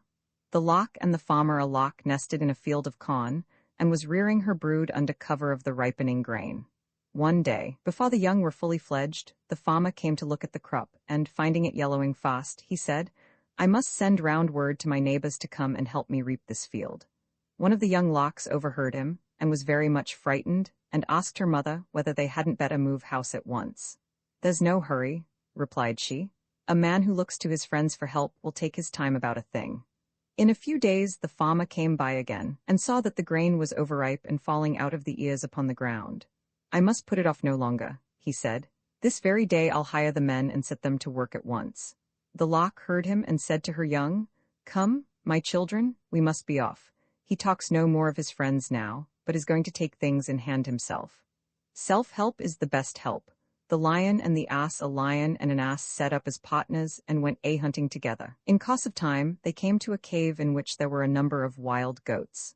The lion took up his stand at the mouth of the cave and waited for them to come out, while the ass went inside and brayed for all he was worth in order to frighten them out into the open. The lion struck them down one by one as they appeared, and when the cave was empty the ass came out and said, "Well, I scared them pretty well, didn't I?" "I should think you did," said the lion. "Why, if I hadn't known you were an ass, I should have turned and run myself." A prophet sat in the marketplace and told the fortunes of all who cared to engage his services. Suddenly, there came running up one who told him that his house had been broken into by thieves and that they had made off with everything they could lay hands on. He was up in a moment and rushed off, tearing his hair and calling down curses on the miscreants. The bystanders were much amused, and one of them said, "Our friend professes to know what is going to happen to others, but it seems he's not clever enough to perceive what's in store for himself."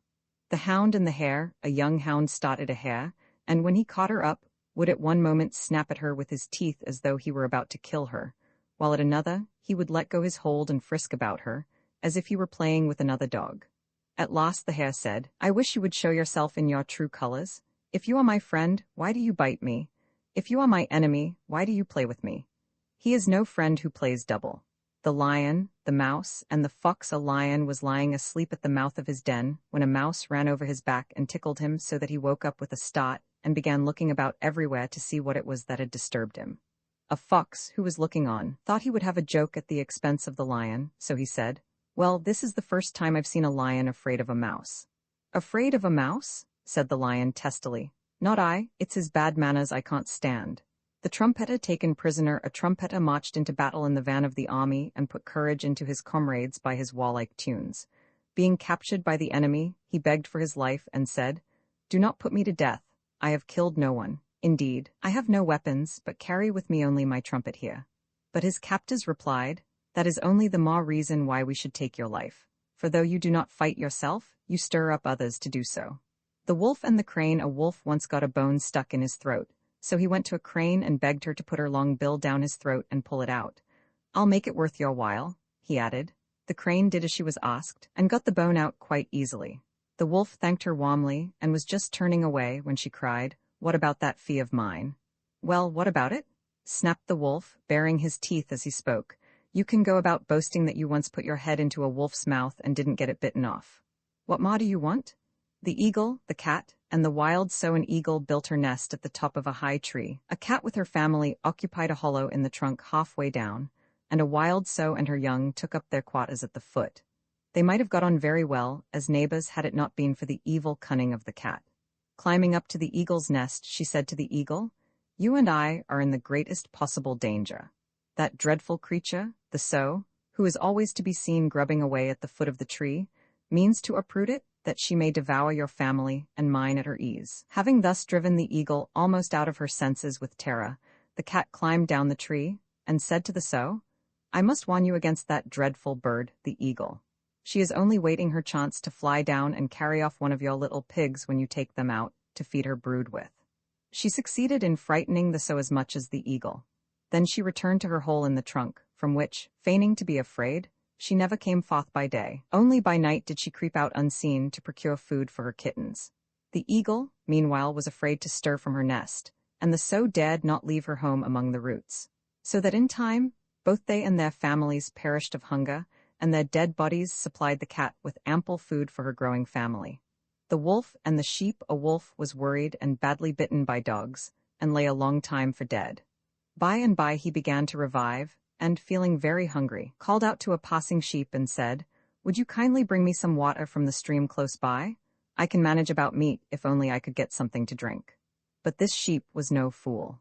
"I can quite understand," said he, "that if I brought you the water, you would have no difficulty about the meat. Good morning." The tunny fish and the dolphin. A tunny fish was chased by a dolphin and splashed through the water at a great rate, but the dolphin gradually gained upon him, and was just about to seize him when the force of his flight carried the tunny onto a sandbank. In the heat of the chase the dolphin followed him, and there they both lay out of the water, gasping for dear life.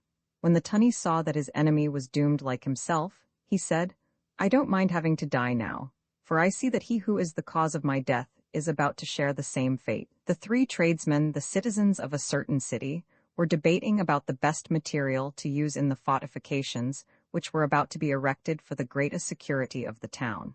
A carpenter got up and advised the use of wood, which he said was readily procurable and easily worked. A stonemason objected to wood on the ground that it was so inflammable and recommended stones instead. Then a tanner got on his legs and said, "In my opinion, there's nothing like leather. Every man for himself." The mouse and the bull. A bull gave chase to a mouse which had bitten him in the nose, but the mouse was too quick for him and slipped into a hole in a wall. The bull charged furiously into the wall again and again until he was tired out and sank down on the ground exhausted with his efforts. When all was quiet, the mouse darted out and bit him again. Beside himself with rage, he started to his feet, but by that time the mouse was back in his hole again, and he could do nothing but bellow and fume in helpless anger. Presently he heard a shrill little voice say from inside the wall, "You big fellows don't always have it your own way, you see. Sometimes we little ones come off best. The battle is not always to the strong." The hare and the hound. A hound started a hare from her farm and pursued her for some distance, but as she gradually gained upon him, he gave up the chase. A rustic who had seen the race met the hound as he was returning and taunted him with his defeat. "The little one was too much for you," said he. "Ah, well," said the hound, "don't forget it's one thing to be running for your dinner, but quite another to be running for your life." The town mouse and the country mouse. A town mouse and a country mouse were acquaintances, and the country mouse one day invited his friend to come and see him at his home in the fields. The town mouse came, and they sat down to a dinner of bollicons and roots, the latter of which had a distinctly earthy flavor. The fare was not much to the taste of the guest, and presently he broke out with, "My poor dear friend, you live here no better than the aunts. Now, you should just see how I fare. My larder is a regular hawn of plenty. You must come and stay with me, and I promise you shall live on the fat of the land." So when he returned to town, he took the country mouse with him, and showed him into a larder containing flour and oatmeal and figs and honey and dates. The country mouse had never seen anything like it, and sat down to enjoy the luxuries his friend provided. But before they had well begun, the door of the larder opened and someone came in. The two mice scampered off and hid themselves in a narrow and exceedingly uncomfortable hole. Presently, when all was quiet, they ventured out again, but someone else came in, and off they scuttled again. This was too much for the visitor. "Goodbye," said he. "I'm off. You live in the lap of luxury, I can see, but you are surrounded by dangers, whereas at home I can enjoy my simple dinner of roots and corn in peace." The lion and the bull. A lion saw a fine, fat bull pasturing among a herd of cattle and cast about for some means of getting him into his clutches.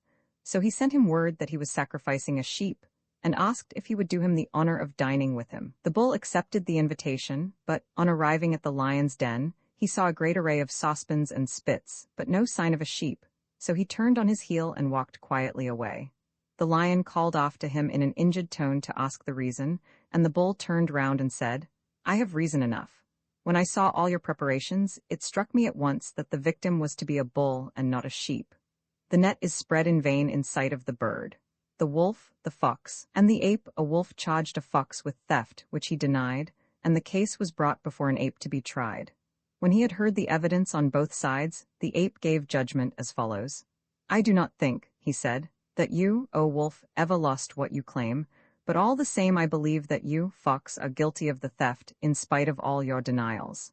The dishonest get no credit, even if they act honestly." The eagle and the cocks. There were two cocks in the same farmyard, and they fought to decide who should be master. When the fight was over, the beaten one went and hid himself in a dark corner, while the victor flew up onto the roof of the stables and crowed lustily.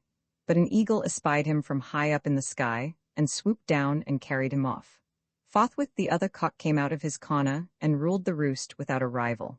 Pride comes before a fall. The escaped jackdaw. A man caught a jackdaw and tied a piece of string to one of its legs, and then gave it to his children for a pet.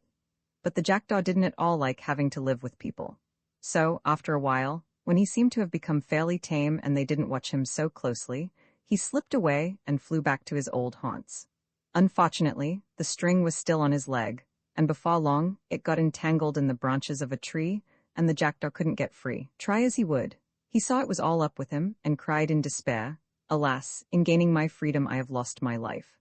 The farmer and the fox. A farmer was greatly annoyed by a fox, which came prowling about his yard at night and carried off his fowls. So he set a trap for him and caught him, and in order to be revenged upon him, he tied a bunch of tow to his tail and set fire to it and let him go. As ill luck would have it, however, the fox made straight for the fields where the corn was standing ripe and ready for cutting. It quickly caught fire and was all burnt up, and the farmer lost all his harvest. Revenge is a two-edged sword. Venus and the cat. A cat fell in love with a handsome young man and begged the goddess Venus to change her into a woman. Venus was very gracious about it and changed her at once into a beautiful maiden, whom the young man fell in love with at first sight and shortly afterwards married. One day Venus thought she would like to see whether the cat had changed her habits as well as her form, so she let a mouse run loose in the room where they were. Forgetting everything, the young woman had no sooner seen the mouse than up she jumped and was after it like a shot. At which the goddess was so disgusted that she changed her back again into a cat. The crow and the swan. A crow was filled with envy on seeing the beautiful white plumage of a swan, and thought it was due to the water in which the swan constantly bathed and swam. So he left the neighborhood of the altars, where he got his living by picking up bits of the meat offered in sacrifice, and went and lived among the pools and streams. But though he bathed and washed his feathers many times a day, he didn't make them any whiter, and at last died of hunger into the bargain. You may change your habits, but not your nature. The stag with one eye. A stag, blind of one eye, was grazing close to the seashore, and kept his sound eye turned towards the land, so as to be able to perceive the approach of the hounds, while the blind eye he turned towards the sea, never suspecting that any danger would threaten him from that quarter. As it fell out, however, some sailors, coasting along the shore, spied him and shot an arrow at him, by which he was mortally wounded. As he lay dying, he said to himself, "Wretch that I am! I bethought me of the dangers of the land, whence none assailed me, but I feared no peril from the sea, yet thence has come my ruin." Misfortune often assails us from an unexpected quarter. The fly and the draught mule. A fly sat on one of the shafts of a cart and said to the mule who was pulling it, "How slow you are! Do mend your pace, or I shall have to use my sting as a goad." The mule was not in the least disturbed. "Behind me in the cart," said he, "sits my master. He holds the reins, and flicks me with his whip, and him I obey, but I don't want any of your impertinence. I know when I may dawdle and when I may not." The cock and the jewel. A cock, scratching the ground for something to eat, turned up a jewel that had by chance been dropped there. "Ho," said he, "a fine thing you are, no doubt, and had your owner found you, great would his joy have been. But for me, give me a single grain of corn before all the jewels in the world." The wolf and the shepherd. A wolf hung about near a flock of sheep for a long time, but made no attempt to molest them. The shepherd at first kept a sharp eye on him, for he naturally thought he meant mischief. But as time went by and the wolf showed no inclination to meddle with the flock, he began to look upon him more as a protector than as an enemy. And when one day some errand took him to the city, he felt no uneasiness at leaving the wolf with the sheep. But as soon as his back was turned, the wolf attacked them and killed the greater number. When the shepherd returned and saw the havoc he had wrought, he cried, "It serves me right for trusting my flock to a wolf." The farmer and the stock. A farmer set some traps in a field which he had lately sown with corn, in order to catch the cranes which came to pick up the seed.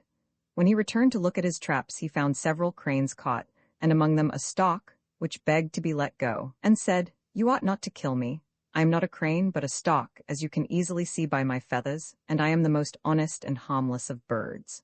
But the farmer replied, "It's nothing to me what you are. I find you among these cranes, who ruin my crops, and like them, you shall suffer. If you choose bad companions, no one will believe that you are anything but bad yourself." The charger and the miller. A horse, who had been used to carry his rider into battle, felt himself growing old and chose to work in a mill instead. He now no longer found himself stepping out proudly to the beating of the drums, but was compelled to slave away all day grinding the corn. Bewailing his hard lot, he said one day to the miller, "Ah me! I was once a splendid war horse, gaily caparisoned, and attended by a groom whose sole duty was to see to my wants. How different is my present condition! I wish I had never given up the battlefield for the mill." The miller replied with asperity, "It's no use your regretting the past. Fortune has many ups and downs. You must just take them as they come." The grasshopper and the owl. An owl, who lived in a hollow tree, was in the habit of feeding by night and sleeping by day, but her slumbers were greatly disturbed by the chirping of a grasshopper, who had taken up his abode in the branches. She begged him repeatedly to have some consideration for her comfort, but the grasshopper, if anything, only chirped the louder. At last the owl could stand it no longer, but determined to rid herself of the pest by means of a trick. Addressing herself to the grasshopper, she said in her pleasantest manner, "As I cannot sleep for your song, which, believe me, is as sweet as the notes of Apollo's lyre, I have a mind to taste some nectar, which Minerva gave me the other day. Won't you come in and join me?" The grasshopper was flattered by the praise of his song, and his mouth, too, watered at the mention of the delicious drink, so he said he would be delighted. No sooner had he got inside the hollow where the owl was sitting than she pounced upon him and ate him up. The grasshopper and the ants. One fine day in winter, some ants were busy drying their store of corn, which had got rather damp during a long spell of rain. Presently up came a grasshopper and begged them to spare her a few grains, for, she said, "I'm simply starving." The ants stopped work for a moment, though this was against their principles. "May we ask," said they, "what you were doing with yourself all last summer? Why didn't you collect a store of food for the winter?" "The fact is," replied the grasshopper, "I was so busy singing that I hadn't the time." "If you spent the summer singing," replied the ants, "you can't do better than spend the winter dancing." And they chuckled and went on with their work. The farmer and the viper. One winter, a farmer found a viper frozen and numb with cold, and out of pity picked it up and placed it in his bosom. The viper was no sooner revived by the warmth than it turned upon its benefactor and inflicted a fatal bite upon him. And as the poor man lay dying, he cried, "I have only got what I deserved for taking compassion on so villainous a creature." Kindness is thrown away upon the evil. The two frogs were neighbors. One lived in a marsh where there was plenty of water, which frogs love, the other in a lane some distance away, where all the water to be had was that which lay in the ruts after rain. The marsh frog warned his friend and pressed him to come and live with him in the marsh, for he would find his quarters there far more comfortable, and what was still more important, more safe. But the other refused, saying that he could not bring himself to move from a place to which he had become accustomed. A few days afterwards, a heavy wagon came down the lane, and he was crushed to death under the wheels. The cobbler turned doctor, a very unskillful cobbler, finding himself unable to make a living at his trade, gave up mending boots and took to doctoring instead. He gave out that he had the secret of a universal antidote against all poisons, and acquired no small reputation, thanks to his talent for puffing himself. One day, however, he fell very ill, and the king of the country bethought him that he would test the value of his remedy. Calling, therefore, for a cup, he poured out a dose of the antidote, and under pretense of mixing poison with it, added a little water, and commanded him to drink it. Terrified by the fear of being poisoned, the cobbler confessed that he knew nothing about medicine, and that his antidote was worthless. Then the king summoned his subjects and addressed them as follows: "What folly could be greater than yours? Here is this cobbler to whom no one will send his boots to be mended, and yet you have not hesitated to entrust him with your lives." The ass, the cock, and the lion. An ass and a cock were in a cattle pen together. Presently a lion, who had been starving for days, came along and was just about to fall upon the ass and make a meal of him when the cock, rising to his full height and flapping his wings vigorously, uttered a tremendous crow. Now, if there is one thing that frightens a lion, it is the crowing of a cock, and this one had no sooner heard the noise than he fled. The ass was mightily elated at this, and thought that, if the lion couldn't face a cock, he would be still less likely to stand up to an ass, so he ran out and pursued him. But when the two had got well out of sight and hearing of the cock, the lion suddenly turned upon the ass and ate him up. False confidence often leads to disaster.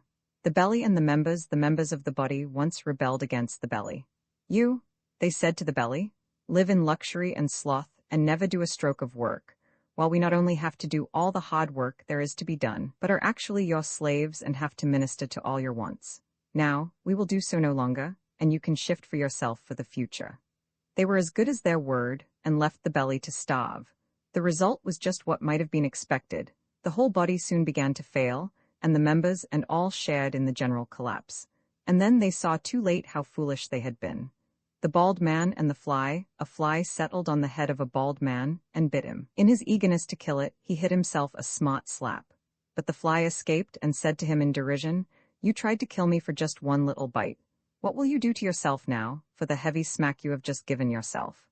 "Oh, for that blow I bear no grudge," he replied, "for I never intended myself any harm. But as for you, you contemptible insect, who live by sucking human blood, I'd have borne a good deal more than that for the satisfaction of dashing the life out of you." The ass and the wolf. An ass was feeding in a meadow, and, catching sight of his enemy, the wolf in the distance, pretended to be very lame and hobbled painfully along.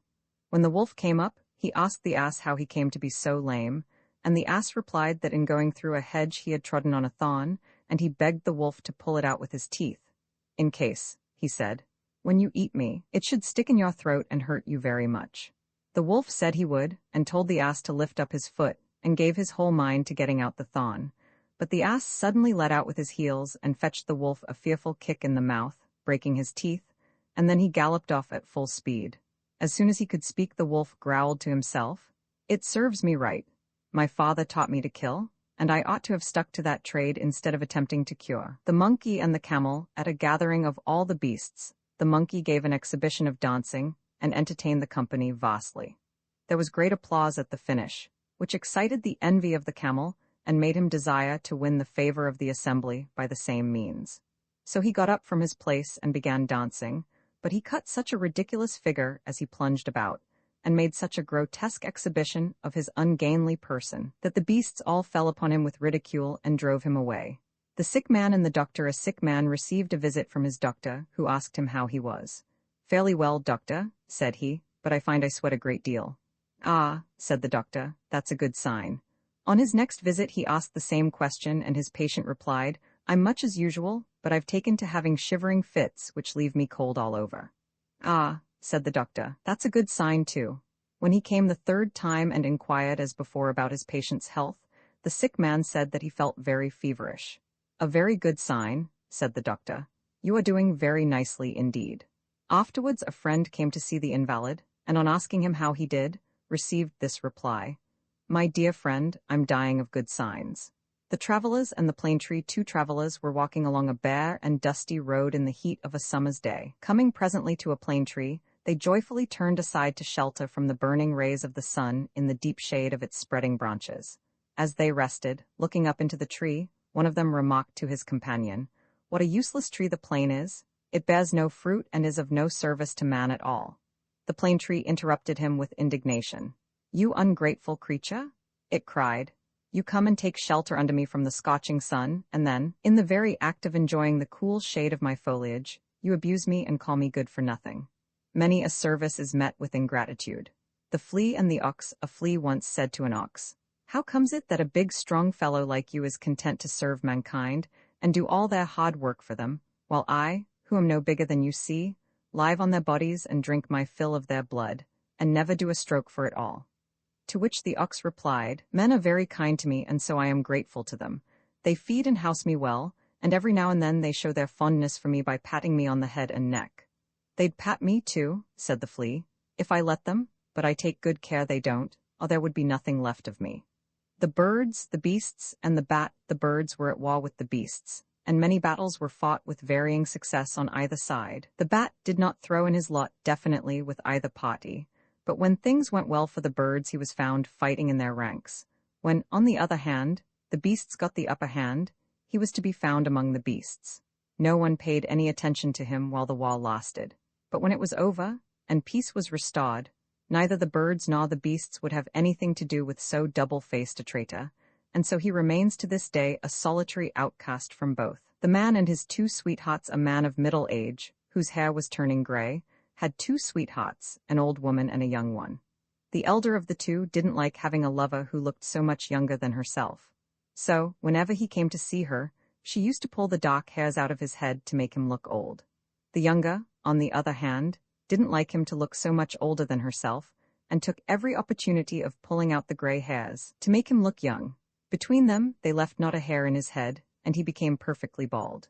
The eagle, the jackdaw, and the shepherd. One day, a jackdaw saw an eagle swoop down on a lamb and carry it off in its talons. "My word," said the jackdaw, "I'll do that myself." So it flew high up into the air, and then came shooting down with a great whirring of wings onto the back of a big ram.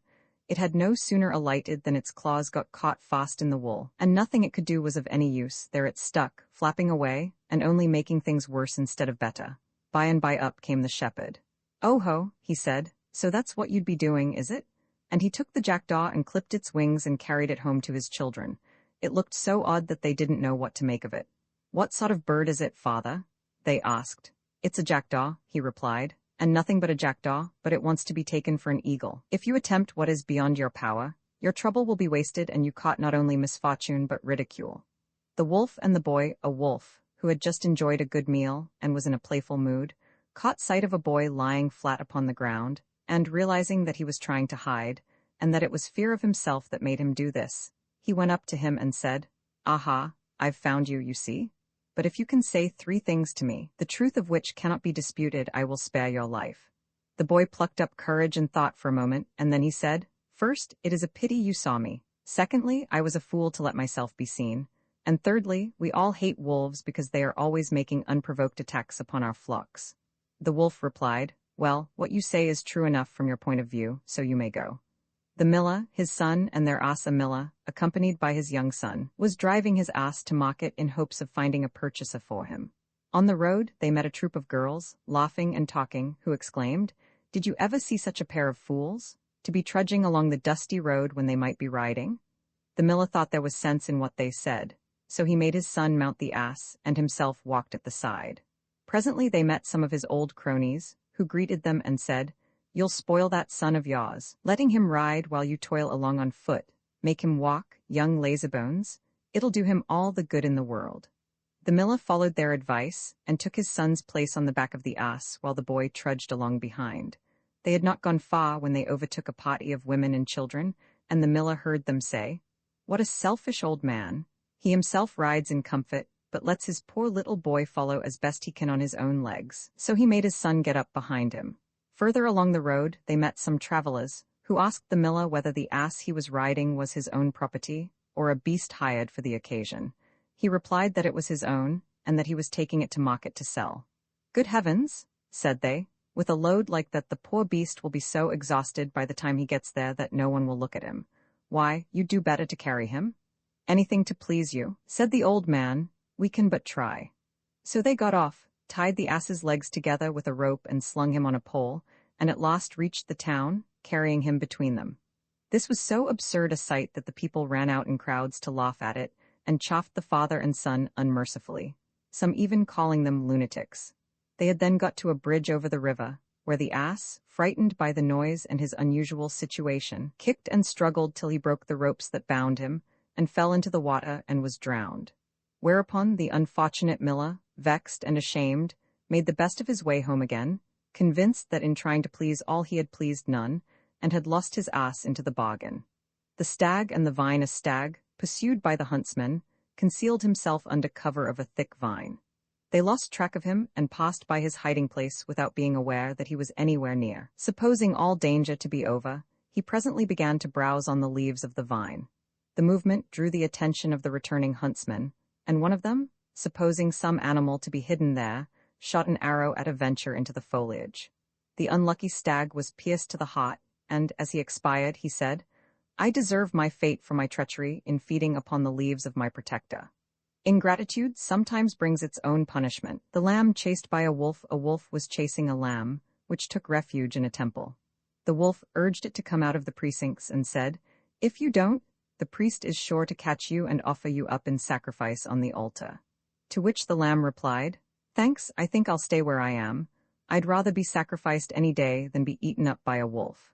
The archer and the lion and archer went up into the hills to get some spot with his bow, and all the animals fled at the sight of him with the exception of the lion, who stayed behind and challenged him to fight.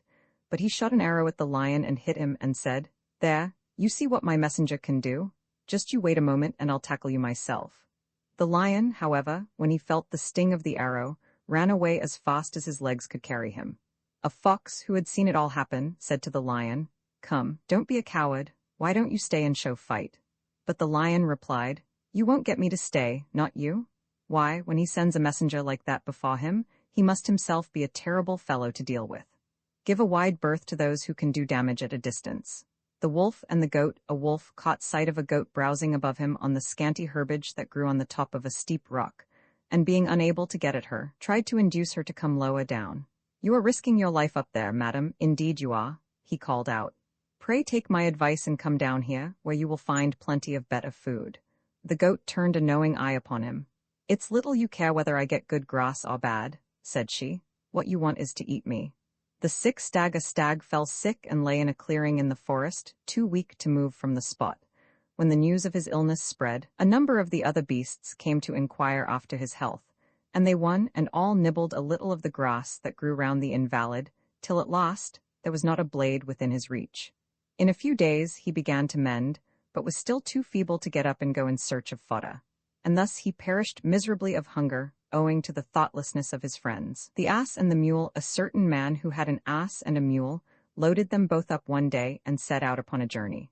So long as the road was fairly level, the ass got on very well, but by and by they came to a place among the hills where the road was very rough and steep, and the ass was at his last gasp. So he begged the mule to relieve him of a part of his load, but the mule refused. At last, from sheer weariness, the ass stumbled and fell down a steep place and was killed. The driver was in despair, but he did the best he could. He added the ass's load to the mule's, and he also flayed the ass and put his skin on the top of the double load. The mule could only just manage the extra weight, and as he staggered painfully along, he said to himself, "I have only got what I deserved. If I had been willing to help the ass at first, I should not now be carrying his load and his skin into the bargain." Brother and sister. A certain man had 2 children, a boy and a girl, and the boy was as good-looking as the girl was plain. One day, as they were playing together in their mother's chamber, they chanced upon a mirror and saw their own features for the first time. The boy saw what a handsome fellow he was, and began to boast to his sister about his good looks. She, on her part, was ready to cry with vexation when she was aware of her plainness, and took his remarks as an insult to herself. Running to her father, she told him of her brother's conceit, and accused him of meddling with his mother's things. He laughed and kissed them both, and said, "My children, learn from now onwards to make a good use of the glass. You, my boy, strive to be as good as it shows you to be handsome, and you, my girl, resolve to make up for the plainness of your features by the sweetness of your disposition." The heifer and the ox. A heifer went up to an ox, who was straining hard at the plough, and sympathized with him in a rather patronizing sort of way on the necessity of his having to work so hard. Not long afterwards, there was a festival in the village, and everyone kept holiday. But whereas the ox was turned loose into the pasture, the heifer was seized and led off to sacrifice. "Ah," said the ox, with a grim smile, "I see now why you were allowed to have such an idle time. It was because you were always intended for the altar, the kingdom of the lion. When the lion reigned over the beasts of the earth, he was never cruel or tyrannical, but as gentle and just as a king ought to be. During his reign, he called a general assembly of the beasts, and drew up a code of laws under which all were to live in perfect equality and harmony. The wolf and the lamb, the tiger and the stag, the leopard and the kid, the dog and the hare, all should dwell side by side in unbroken peace and friendship."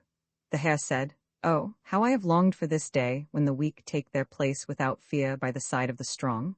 The ass and his driver. An ass was being driven down a mountain road, and after jogging along for a while, sensibly enough, he suddenly quitted the track and rushed to the edge of a precipice. He was just about to leap over the edge when his driver caught hold of his tail and did his best to pull him back, but pull as he might, he couldn't get the ass to budge from the brink. At last he gave up, crying, "All right then, get to the bottom your own way, but it's the way to sudden death, as you'll find out quick enough."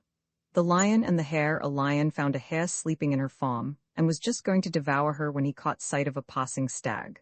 Dropping the hare, he at once made for the bigger game, but finding, after a long chase, that he could not overtake the stag, he abandoned the attempt and came back for the hare. When he reached the spot, however, he found she was nowhere to be seen, and he had to go without his dinner.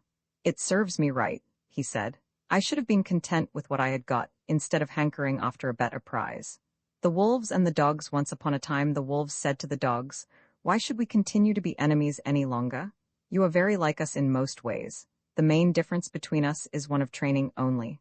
We live a life of freedom, but you are enslaved to mankind, who beat you, and put heavy collars round your necks, and compel you to keep watch over their flocks and herds for them, and to crown all, they give you nothing but bones to eat. Don't put up with it any longer, but hand over the flocks to us, and we will all live on the fat of the land and feast together." The dogs allowed themselves to be persuaded by these words, and accompanied the wolves into their den. But no sooner were they well inside than the wolves set upon them and tore them to pieces. Traitors richly deserved their fate. The bull and the calf. A full-grown bull was struggling to force his huge bulk through the narrow entrance to a cow-house where his stall was, when a young calf came up and said to him, If you'll step aside a moment, I'll show you the way to get through. The bull turned upon him an amused look. I knew that way, said he, before you were born.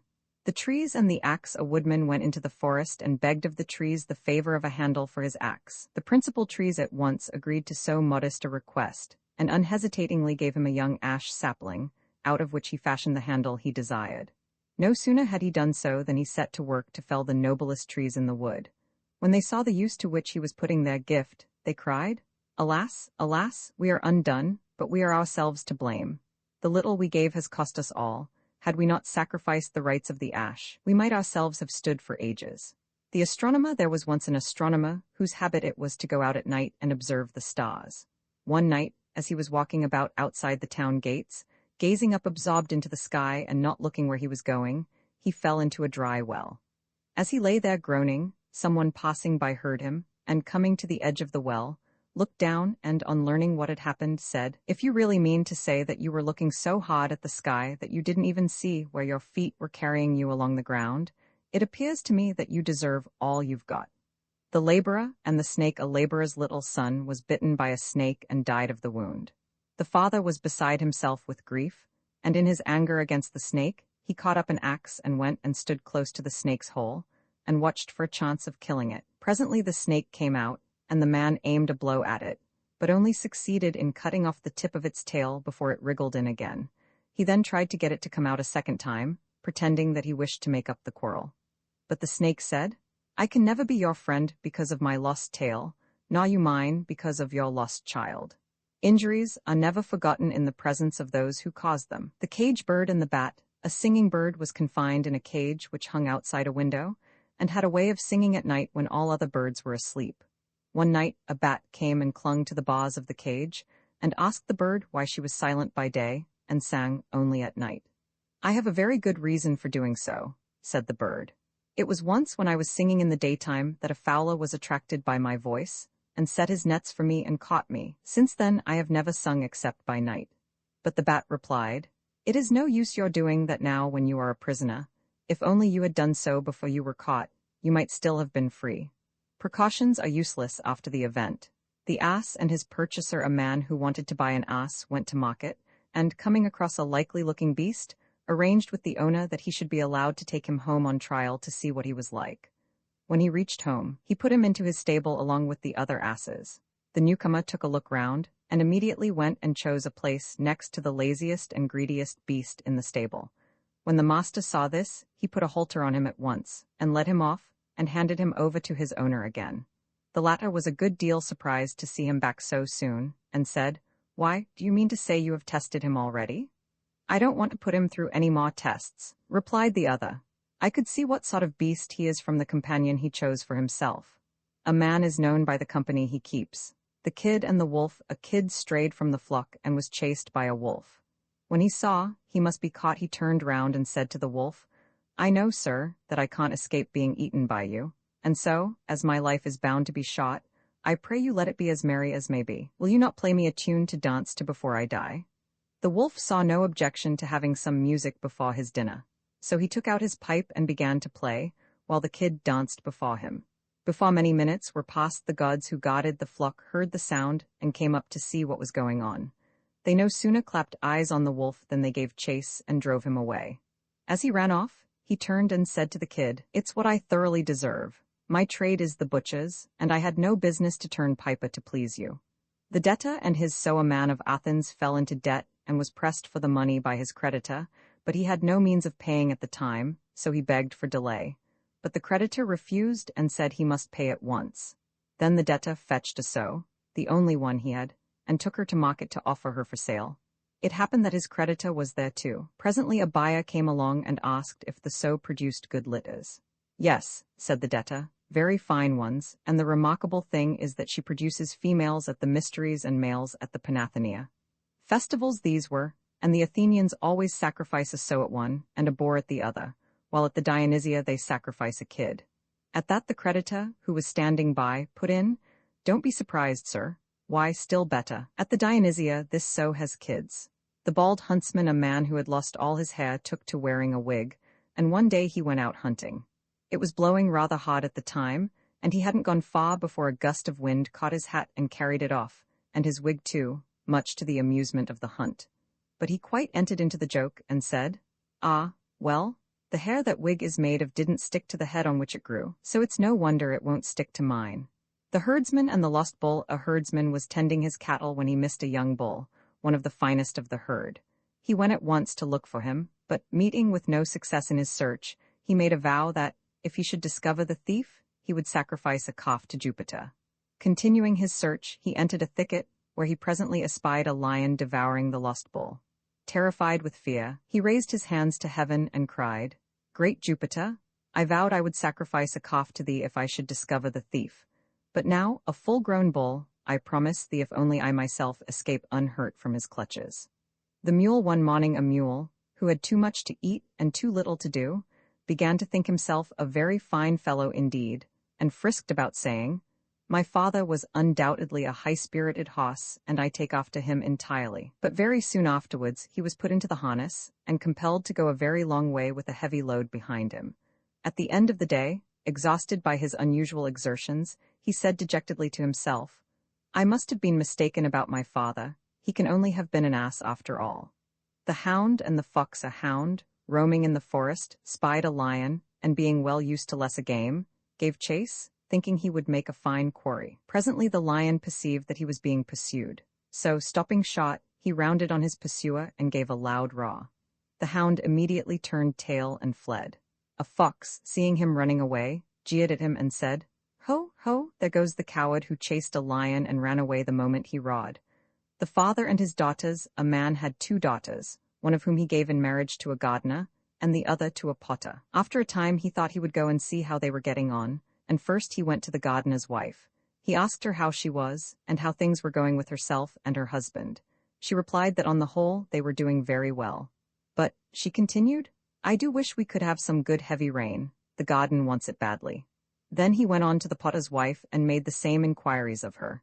She replied that she and her husband had nothing to complain of. "But," she went on, "I do wish we could have some nice dry weather to dry the pottery." Her father looked at her with a humorous expression on his face. "You want dry weather," he said, "and your sister wants rain. I was going to ask in my prayers that your wishes should be granted, but now it strikes me I had better not refer to the subject." The thief and the innkeeper. A thief hired a room at an inn, and stayed there some days on the lookout for something to steal. No opportunity, however, presented itself, till one day, when there was a festival to be celebrated, the innkeeper appeared in a fine new coat and sat down before the door of the inn for an airing. The thief no sooner set eyes upon the coat than he longed to get possession of it.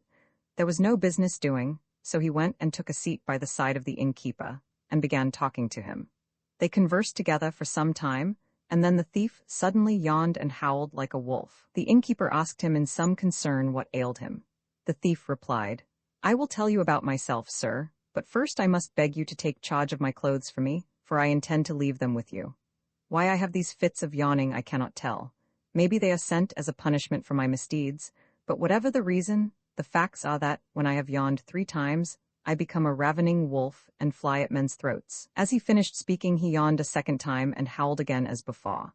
The innkeeper, believing every word he said, and terrified at the prospect of being confronted with a wolf, got up hastily and started to run indoors. But the thief caught him by the coat and tried to stop him, crying, "Stay, sir, stay, and take charge of my clothes, or else I shall never see them again." As he spoke he opened his mouth and began to yawn for the 3rd time.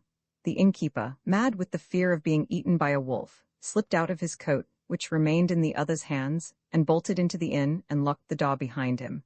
And the thief then quietly stole off with his spoil. The packass and the wild ass. A wild ass, who was wandering idly about, one day came upon a packass lying at full length in a sunny spot and thoroughly enjoying himself. Going up to him, he said, "What a lucky beast you are! Your sleek coat shows how well you live. How I envy you." Not long after the wild ass saw his acquaintance again, but this time he was carrying a heavy load, and his driver was following behind and beating him with a thick stick. "Ah, my friend," said the wild ass, "I don't envy you any more, for I see you pay dear for your comforts. Advantages that are dearly bought are doubtful blessings." The ass and his masters. A gardener had an ass which had a very hard time of it, what with scanty food, heavy loads, and constant beating. The ass therefore begged Jupiter to take him away from the gardener, and hand him over to another master. So Jupiter sent Mercury to the gardener to bid him sell the ass to a potter, which he did.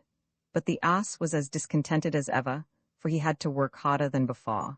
So he begged Jupiter for relief a second time, and Jupiter very obligingly arranged that he should be sold to a tanner. But when the ass saw what his new master's trade was, he cried in despair, "Why wasn't I content to serve either of my former masters, hard as I had to work and badly as I was treated?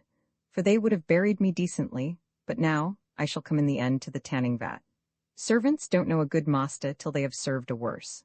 The pack ass, the wild ass, and the lion a wild ass saw a pack ass jogging along under a heavy load, and taunted him with the condition of slavery in which he lived, in these words, "What a vile lot is yours compared with mine? I am free as the air, and never do a stroke of work. And as for fodder, I have only to go to the hills, and there I find far more than enough for my needs. But you depend on your master for food, and he makes you carry heavy loads every day and beats you unmercifully." At that moment, a lion appeared on the scene, and made no attempt to molest the pack ass owing to the presence of the driver, but he fell upon the wild ass, who had no one to protect him, and without more ado made a meal of him. It is no use being your own master unless you can stand up for yourself. The ants were once men, and made their living by tilling the soil.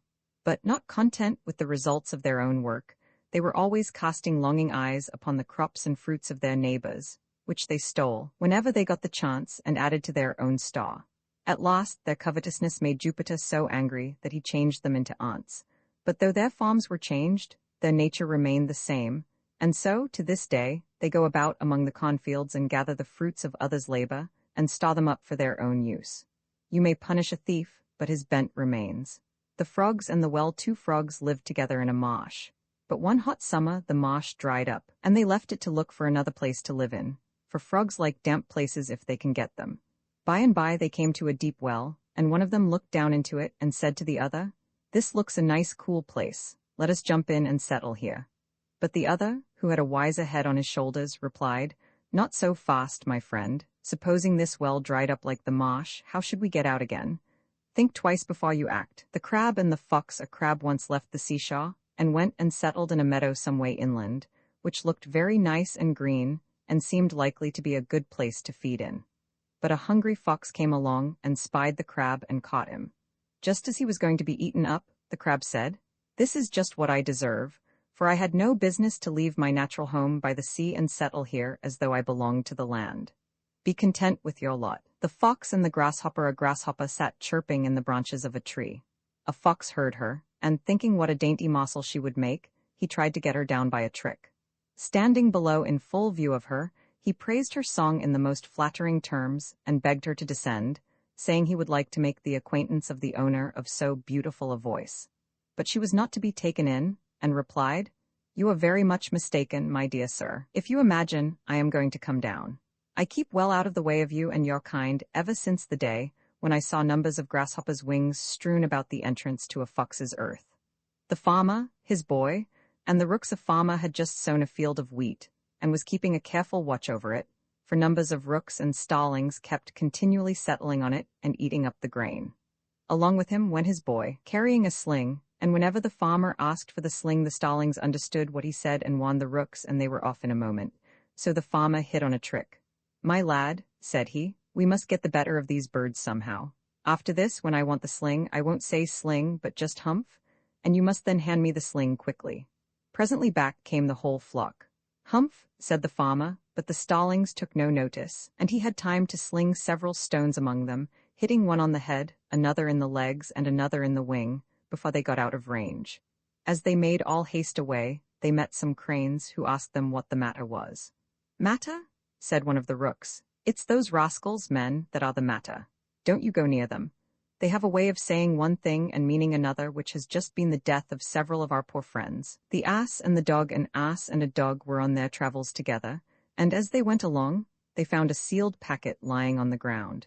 The ass picked it up, broke the seal, and found it contained some writing, which he proceeded to read out aloud to the dog. As he read on, it turned out to be all about grass and barley and hay. In short, all the kinds of fodder that asses are fond of. The dog was a good deal bored with listening to all this, till at last his impatience got the better of him, and he cried, "Just skip a few pages, friend, and see if there isn't something about meat and bones." The ass glanced all through the packet, but found nothing of the sort, and said so. Then the dog said in disgust, "Oh, throw it away, do. What's the good of a thing like that?" The ass carrying the image, a certain man put an image on the back of his ass to take it to one of the temples of the town. As they went along the road, all the people they met uncovered and bowed their heads out of reverence for the image. But the ass thought they were doing it out of respect for himself, and began to give himself airs accordingly. At last he became so conceited that he imagined he could do as he liked, and by way of protest against the load he was carrying, he came to a full stop and flatly declined to proceed any further. His driver, finding him so obstinate, hit him hard and long with his stick, saying the while, "Oh, you dunder-headed idiot, do you suppose it's come to this, that men pay worship to an ass? Rude shocks await those who take to themselves the credit that is due to others." The Athenian and the Theban, an Athenian and a Theban, were on the road together, and passed the time in conversation, as is the way of travelers. After discussing a variety of subjects, they began to talk about heroes, a topic that tends to be more fertile than edifying. Each of them was lavish in his praises of the heroes of his own city, until eventually the Theban asserted that Hercules was the greatest hero who had ever lived on earth, and now occupied a foremost place among the gods, while the Athenian insisted that Theseus was far superior, for his fortune had been in every way supremely blessed, whereas Hercules had at one time been forced to act as a servant, and he gained his point, for he was a very glib fellow, like all Athenians, so that the Theban, who was no match for him in talking, cried at last in some disgust, "All right, have your way. I only hope that, when our heroes are angry with us, Athens may suffer from the anger of Hercules, and Thebes only from that of Theseus." The goatherd and the goat a goatherd was one day gathering his flock to return to the fold, when one of his goats strayed and refused to join the rest. He tried for a long time to get her to return by calling and whistling to her, but the goat took no notice of him at all. So at last he threw a stone at her and broke one of her horns. In dismay, he begged her not to tell his master.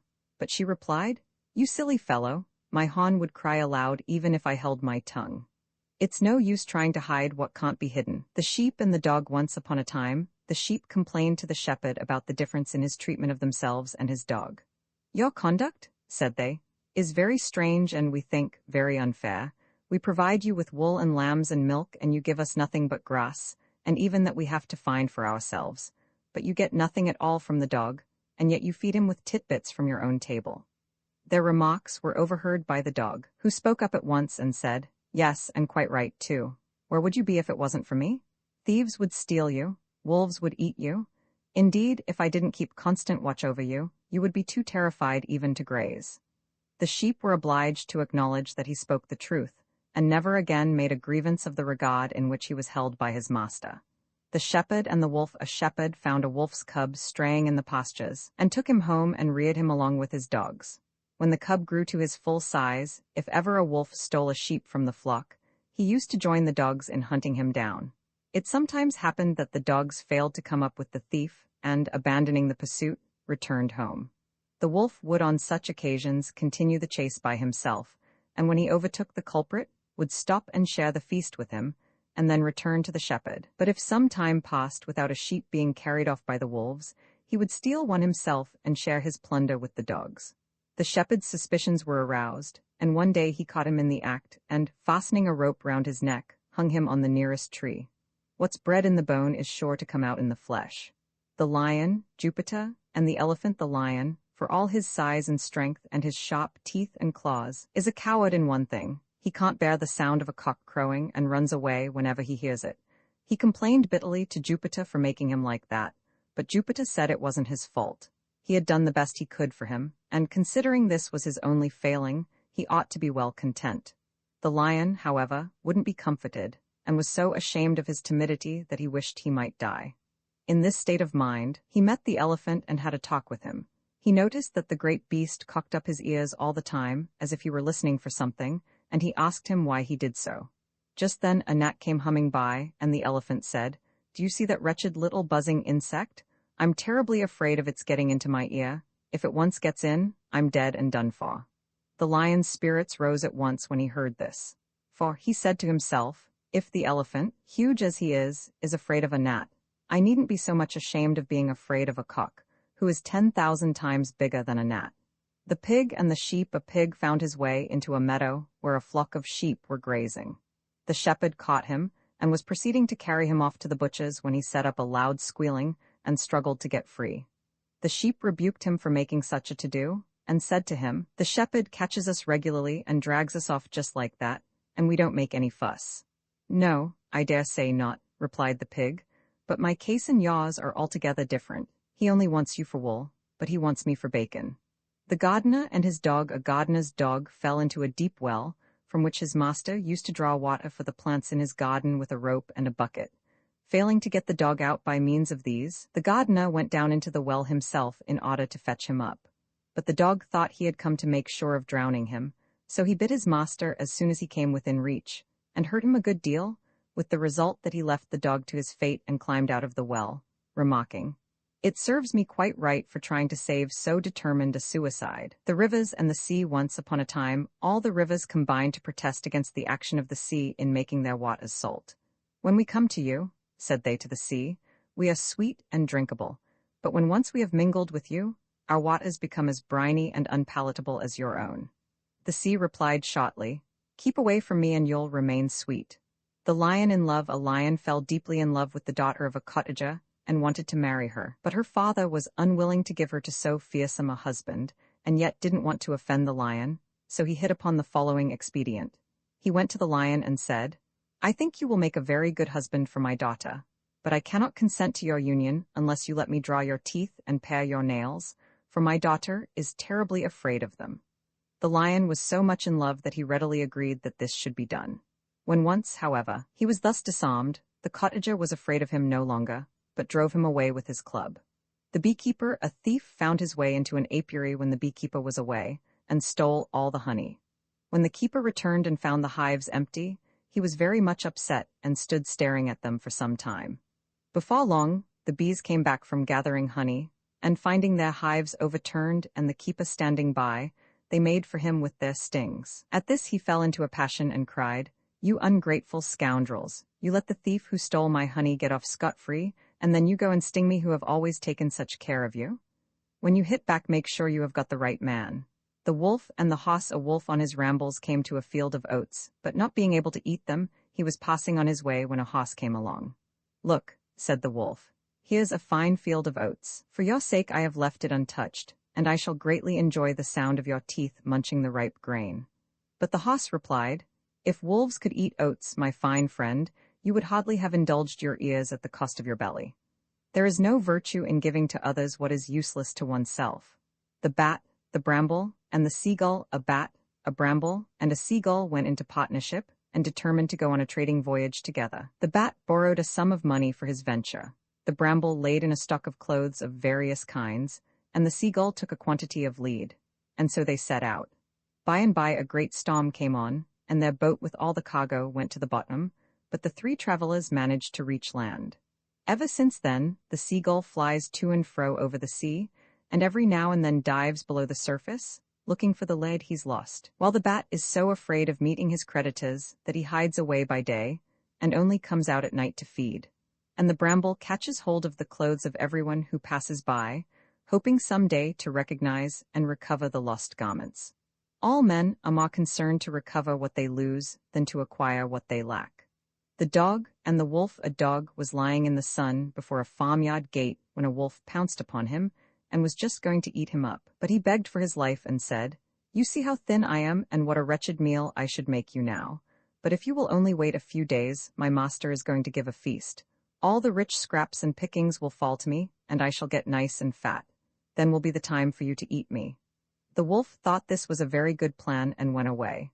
Some time afterwards he came to the farmyard again and found the dog lying out of reach on the stable roof. "Come down," he called, "and be eaten. You remember our agreement?" But the dog said coolly, "My friend, if ever you catch me lying down by the gate there again, don't you wait for any feast." Once bitten, twice shy. The wasp and the snake. A wasp settled on the head of a snake and not only stung him several times, but clung obstinately to the head of his victim. Maddened with pain, the snake tried every means he could think of to get rid of the creature, but without success. At last he became desperate and crying, "Kill you I will, even at the cost of my own life." He laid his head with the wasp on it under the wheel of a passing wagon, and they both perished together. The eagle and the beetle. An eagle was chasing a hare, which was running for dear life and was at her wit's end to know where to turn for help. Presently she espied a beetle and begged it to aid her. So when the eagle came up, the beetle warned her not to touch the hare, which was under its protection. But the eagle never noticed the beetle because it was so small, seized the hare and ate her up. The beetle never forgot this, and used to keep an eye on the eagle's nest, and whenever the eagle laid an egg it climbed up and rolled it out of the nest and broke it. At last the eagle got so worried over the loss of her eggs that she went up to Jupiter, who is the special protector of eagles, and begged him to give her a safe place to nest in, so he let her lay her eggs in his lap. But the beetle noticed this and made a ball of dirt the size of an eagle's egg and flew up and deposited it in Jupiter's lap. When Jupiter saw the dirt, he stood up to shake it out of his robe, and forgetting about the eggs, he shook them out too, and they were broken just as before. Ever since then, they say, eagles never lay their eggs at the season when beetles are about. The weak will sometimes find ways to avenge an insult, even upon the strong. The fowler and the lark. A fowler was setting his nets for little birds when a lark came up to him and asked him what he was doing. "I am engaged in founding a city," said he, and with that, he withdrew to a short distance and concealed himself. The lark examined the nets with great curiosity, and presently, catching sight of the bait, hopped onto them in order to secure it, and became entangled in the meshes. The fowler then ran up quickly and captured her. "What a fool I was," said she, "but at any rate, if that's the kind of city you are founding, it'll be a long time before you find fools enough to fill it." The fisherman piping. A fisherman who could play the flute went down one day to the seashore with his nets and his flute, and, taking his stand on a projecting rock, began to play a tune, thinking that the music would bring the fish jumping out of the sea. He went on playing for some time, but not a fish appeared. So at last he threw down his flute and cast his net into the sea, and made a great haul of fish. When they were landed and he saw them leaping about on the shore, he cried, "You rascals, you wouldn't dance when I piped, but now I've stopped, you can do nothing else." The weasel and the man. A man once caught a weasel, which was always sneaking about the house, and was just going to drown it in a tub of water, when it begged hard for its life and said to him, "Surely you haven't the heart to put me to death. Think how useful I have been in clearing your house of the mice and lizards which used to infest it, and show your gratitude by sparing my life." "You have not been altogether useless, I grant you," said the man. "But who killed the fowls? Who stole the meat? No, no, you do much more harm than good, and die you shall." The ploughman, the ass, and the ox. A ploughman yoked his ox and his ass together, and set to work to plough his field. It was a poor makeshift of a team, but it was the best he could do, as he had but a single ox. At the end of the day, when the beasts were loosed from the yoke, the ass said to the ox, "Well, we've had a hard day. Which of us is to carry the master home?" The ox looked surprised at the question. "Why," said he, "you to be sure, as usual." Demades and his fable. Demades the orator was once speaking in the assembly at Athens, but the people were very inattentive to what he was saying, so he stopped and said, "Gentlemen, I should like to tell you one of Aesop's fables." This made everyone listen intently. Then Demades began. Demeter, a swallow, and an eel were once traveling together, and came to a river without a bridge. The swallow flew over it, and the eel swam across, and then he stopped. "What happened to Demeter?" cried several people in the audience. "Demeter," he replied, "is very angry with you for listening to fables when you ought to be minding public business. The monkey and the dolphin. When people go on a voyage, they often take with them lapdogs or monkeys as pets to while away the time. Thus it fell out that a man returning to Athens from the east had a pet monkey on board with him. As they neared the coast of Attica, a great storm burst upon them, and the ship capsized. All on board were thrown into the water, and tried to save themselves by swimming, the monkey among the rest.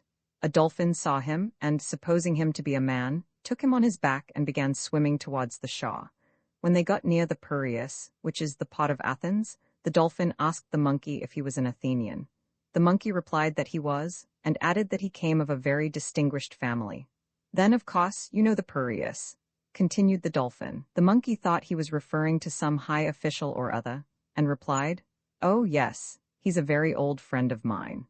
At that, detecting his hypocrisy, the dolphin was so disgusted that he dived below the surface, and the unfortunate monkey was quickly drowned.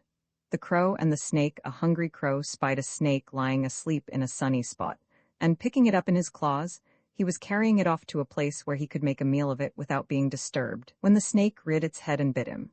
It was a poisonous snake, and the bite was fatal, and the dying crow said, "What a cruel fate is mine. I thought I had made a lucky find, and it has cost me my life." The dogs and the fox. Some dogs once found a lion's skin, and were worrying it with their teeth.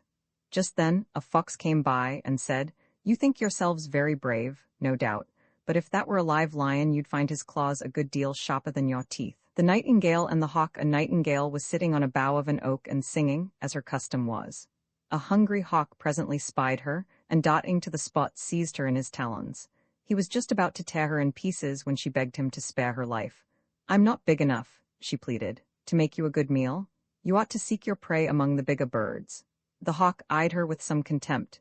"You must think me very simple," said he, "if you suppose I am going to give up a certain prize on the chance of a better of which I see at present no signs."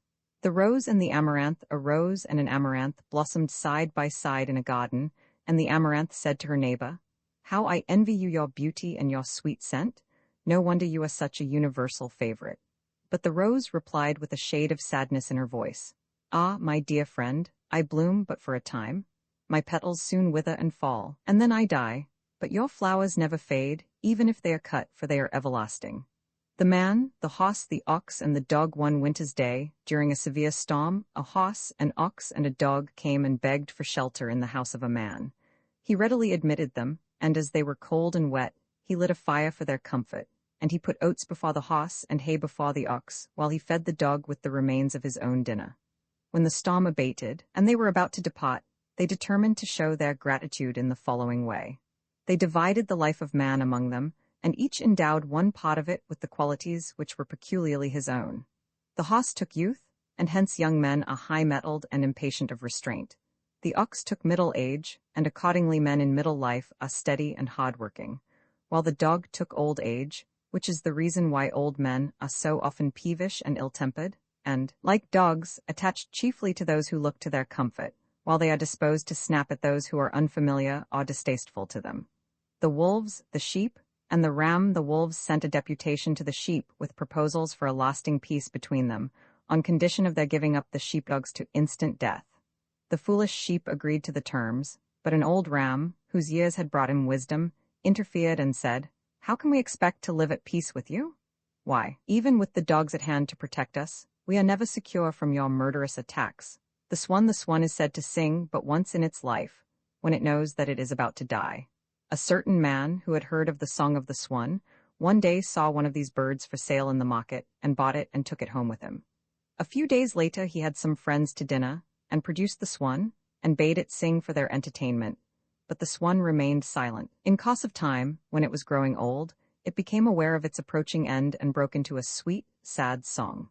When its owner heard it, he said angrily, "If the creature only sings when it is about to die, what a fool I was that day I wanted to hear its song. I ought to have wrung its neck instead of merely inviting it to sing." The snake and Jupiter. A snake suffered a good deal from being constantly trodden upon by man and beast, owing partly to the length of his body, and partly to his being unable to raise himself above the surface of the ground.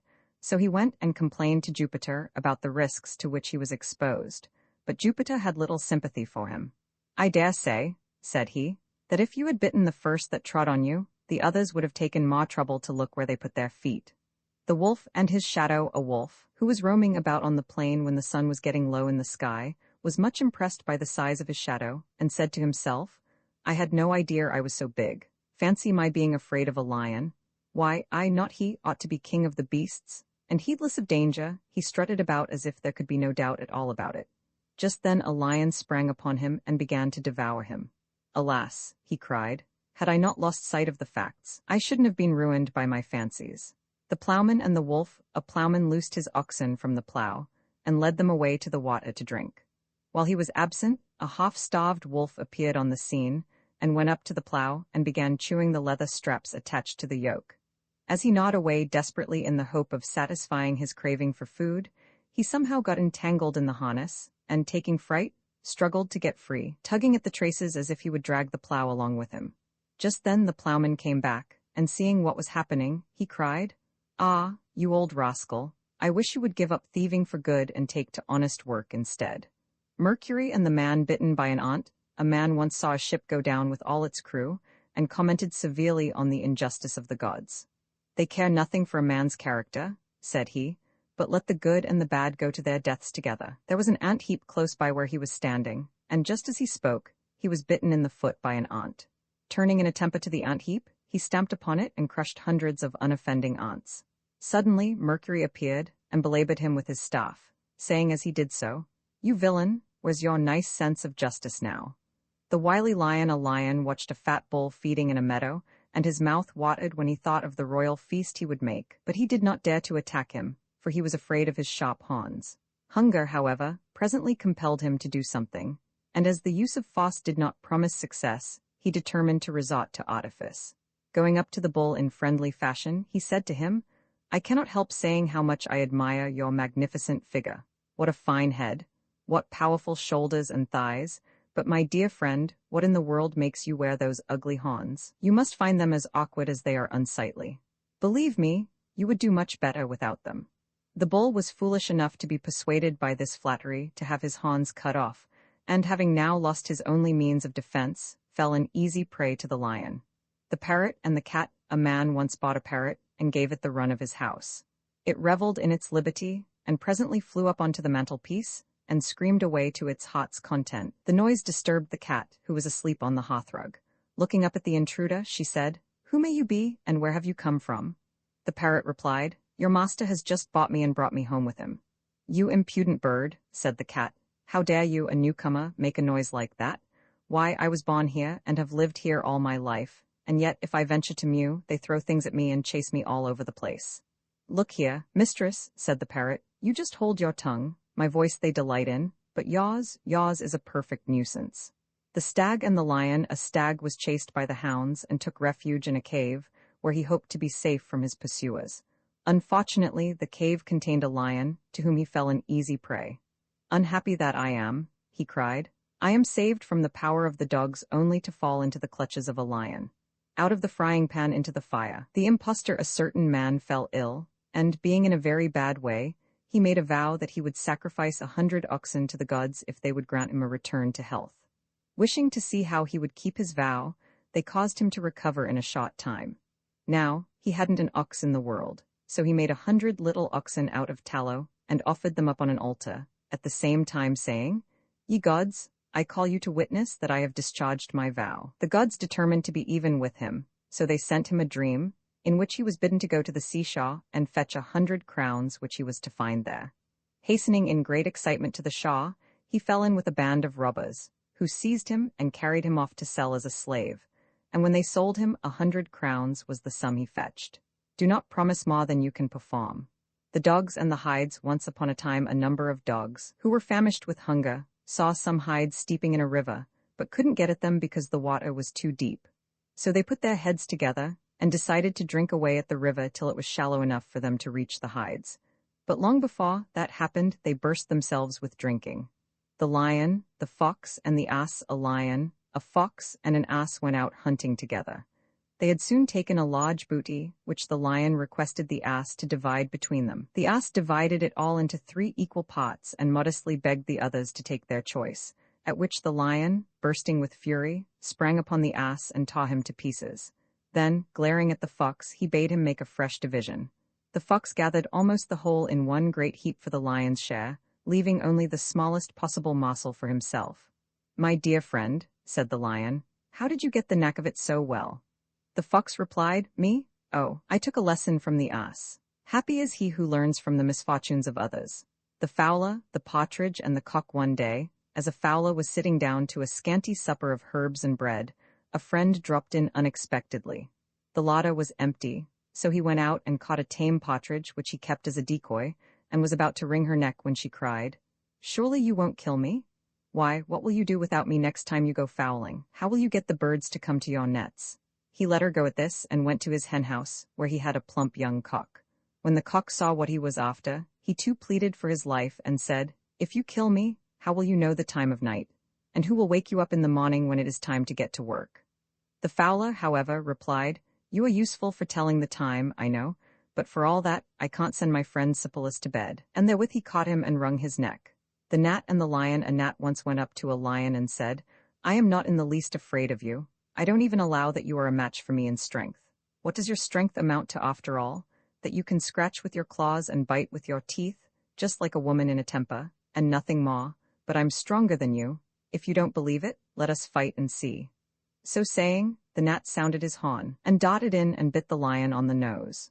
When the lion felt the sting, in his haste to crush him, he scratched his nose badly, and made it bleed, but failed altogether to hurt the gnat, which buzzed off in triumph, elated by its victory.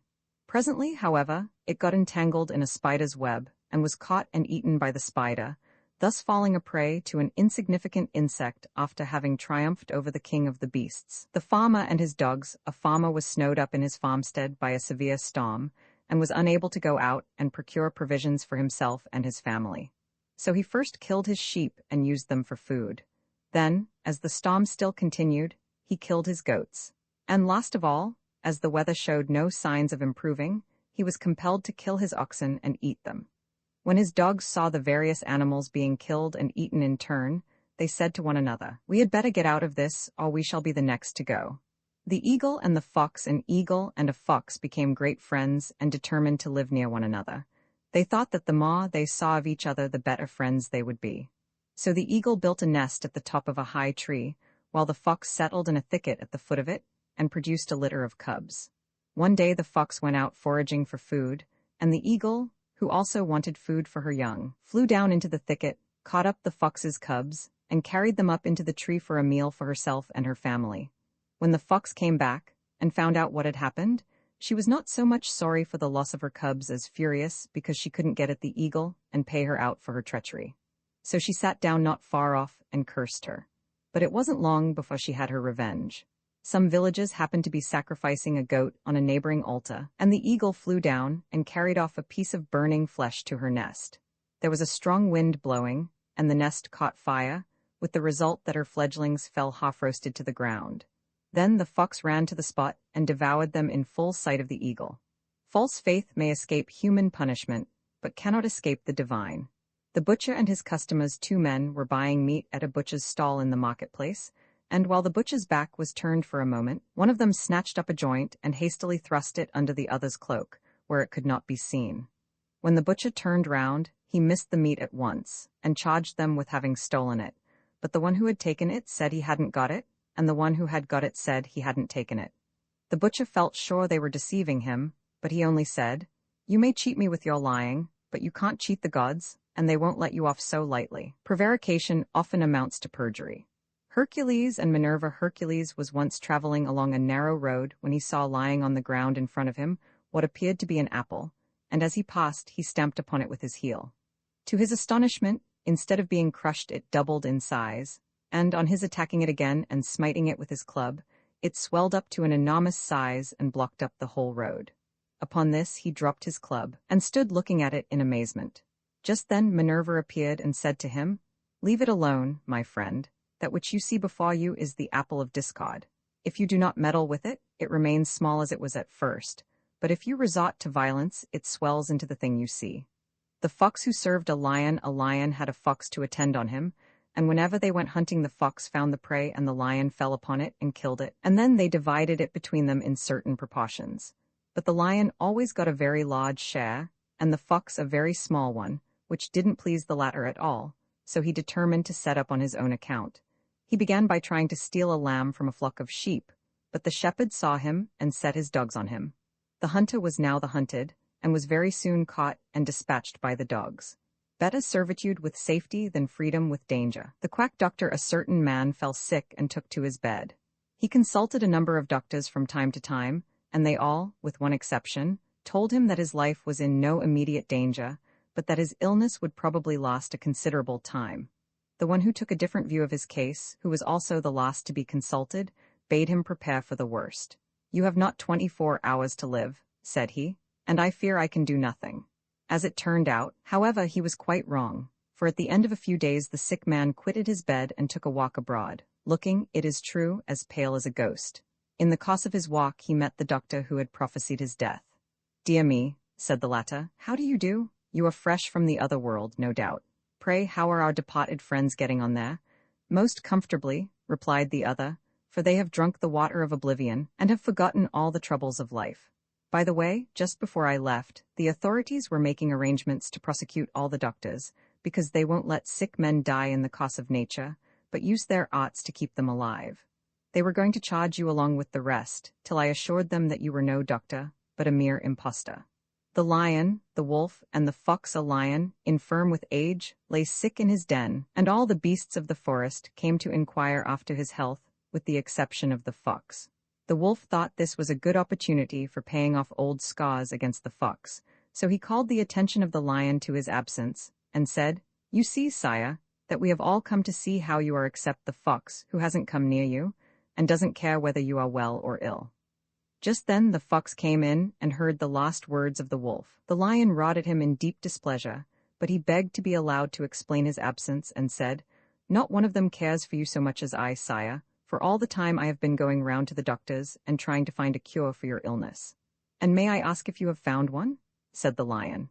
"I have, sire," said the fox, "and it is this: you must flay a wolf and wrap yourself in his skin while it is still warm." The lion accordingly turned to the wolf and struck him dead with one blow of his paw, in order to try the fox's prescription, but the fox laughed and said to himself, "That's what comes of stirring up ill will."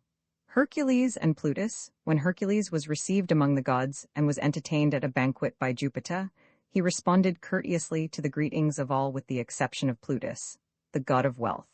When Plutus approached him, he cast his eyes upon the ground and turned away and pretended not to see him. Jupiter was surprised at this conduct on his part, and asked why, after having been so cordial with all the other gods, he had behaved like that to Plutus. "Sire," said Hercules, "I do not like Plutus, and I will tell you why. When we were on earth together, I always noticed that he was to be found in the company of scoundrels. The fox and the leopard, a fox and a leopard, were disputing about their looks, and each claimed to be the more handsome of the two. The leopard said, 'Look at my smart coat, you have nothing to match that.' But the fox replied, 'Your coat may be smart, but my wits are smarter still.'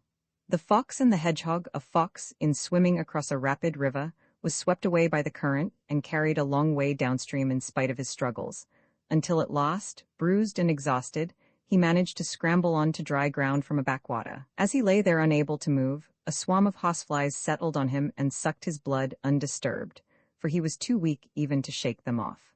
A hedgehog saw him, and asked if he should brush away the flies that were tormenting him, but the fox replied, "Oh, please no, not on any account, for these flies have sucked their fill and are taking very little from me now.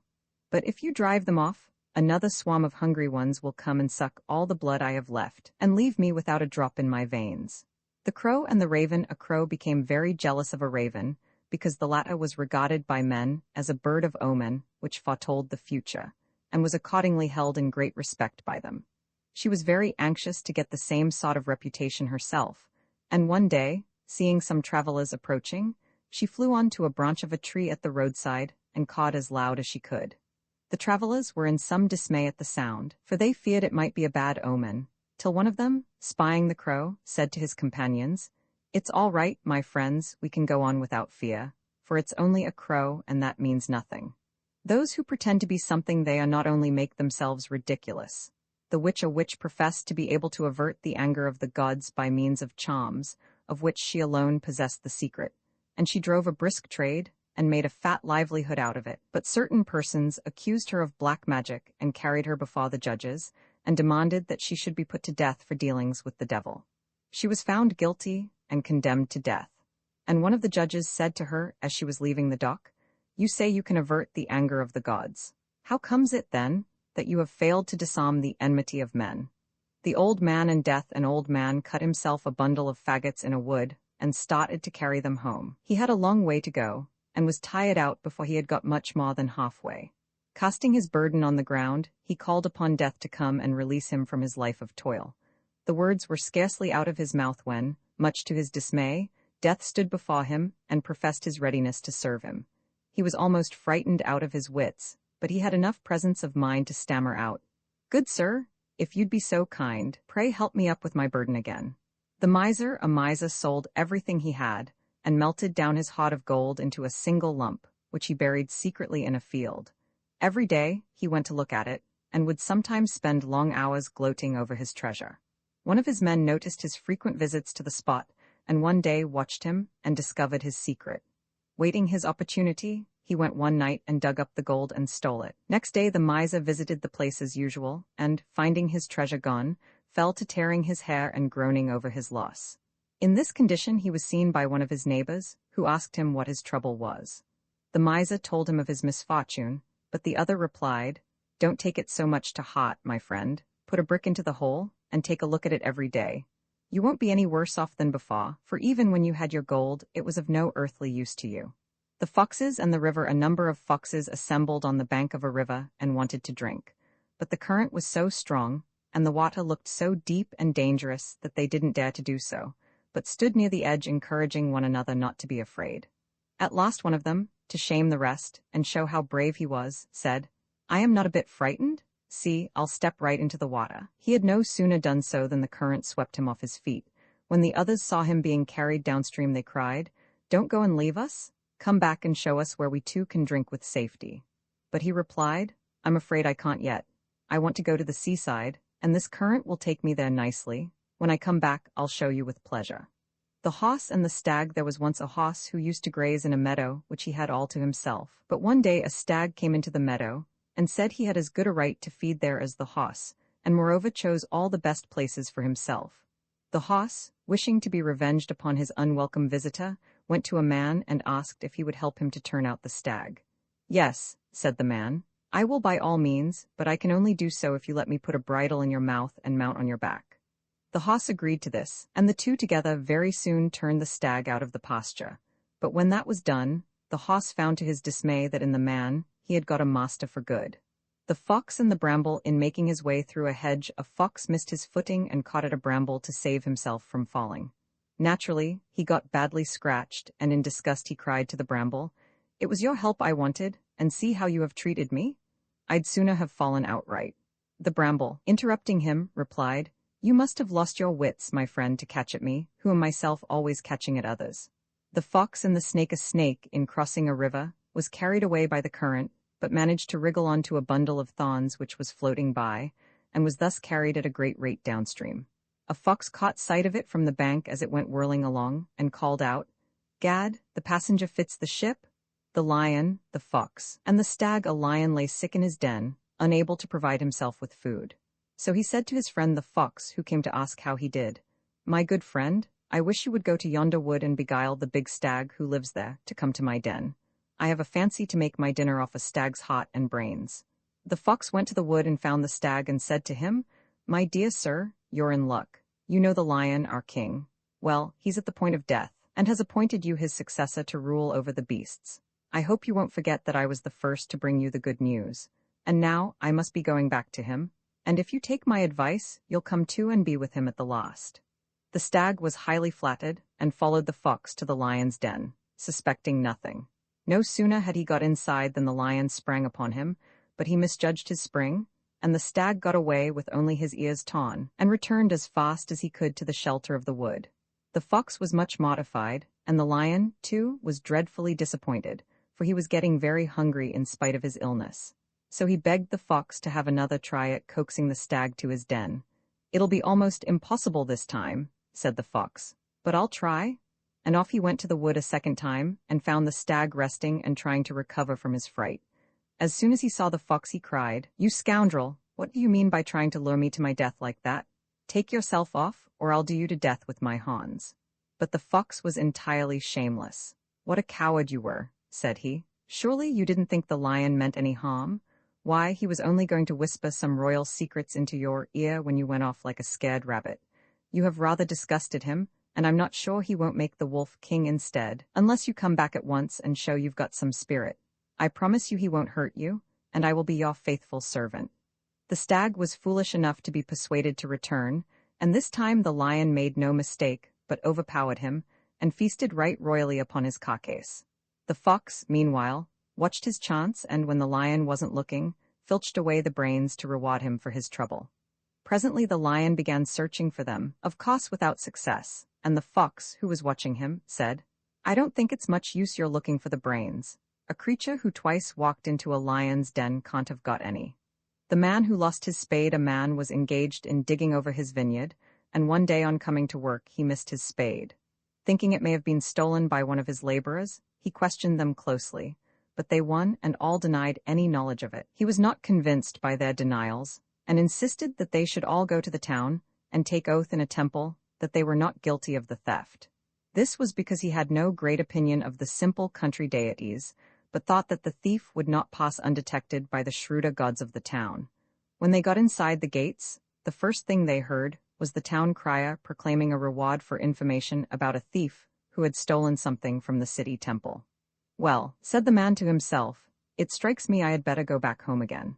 If these town gods can't detect the thieves who steal from their own temples, it's scarcely likely they can tell me who stole my spade."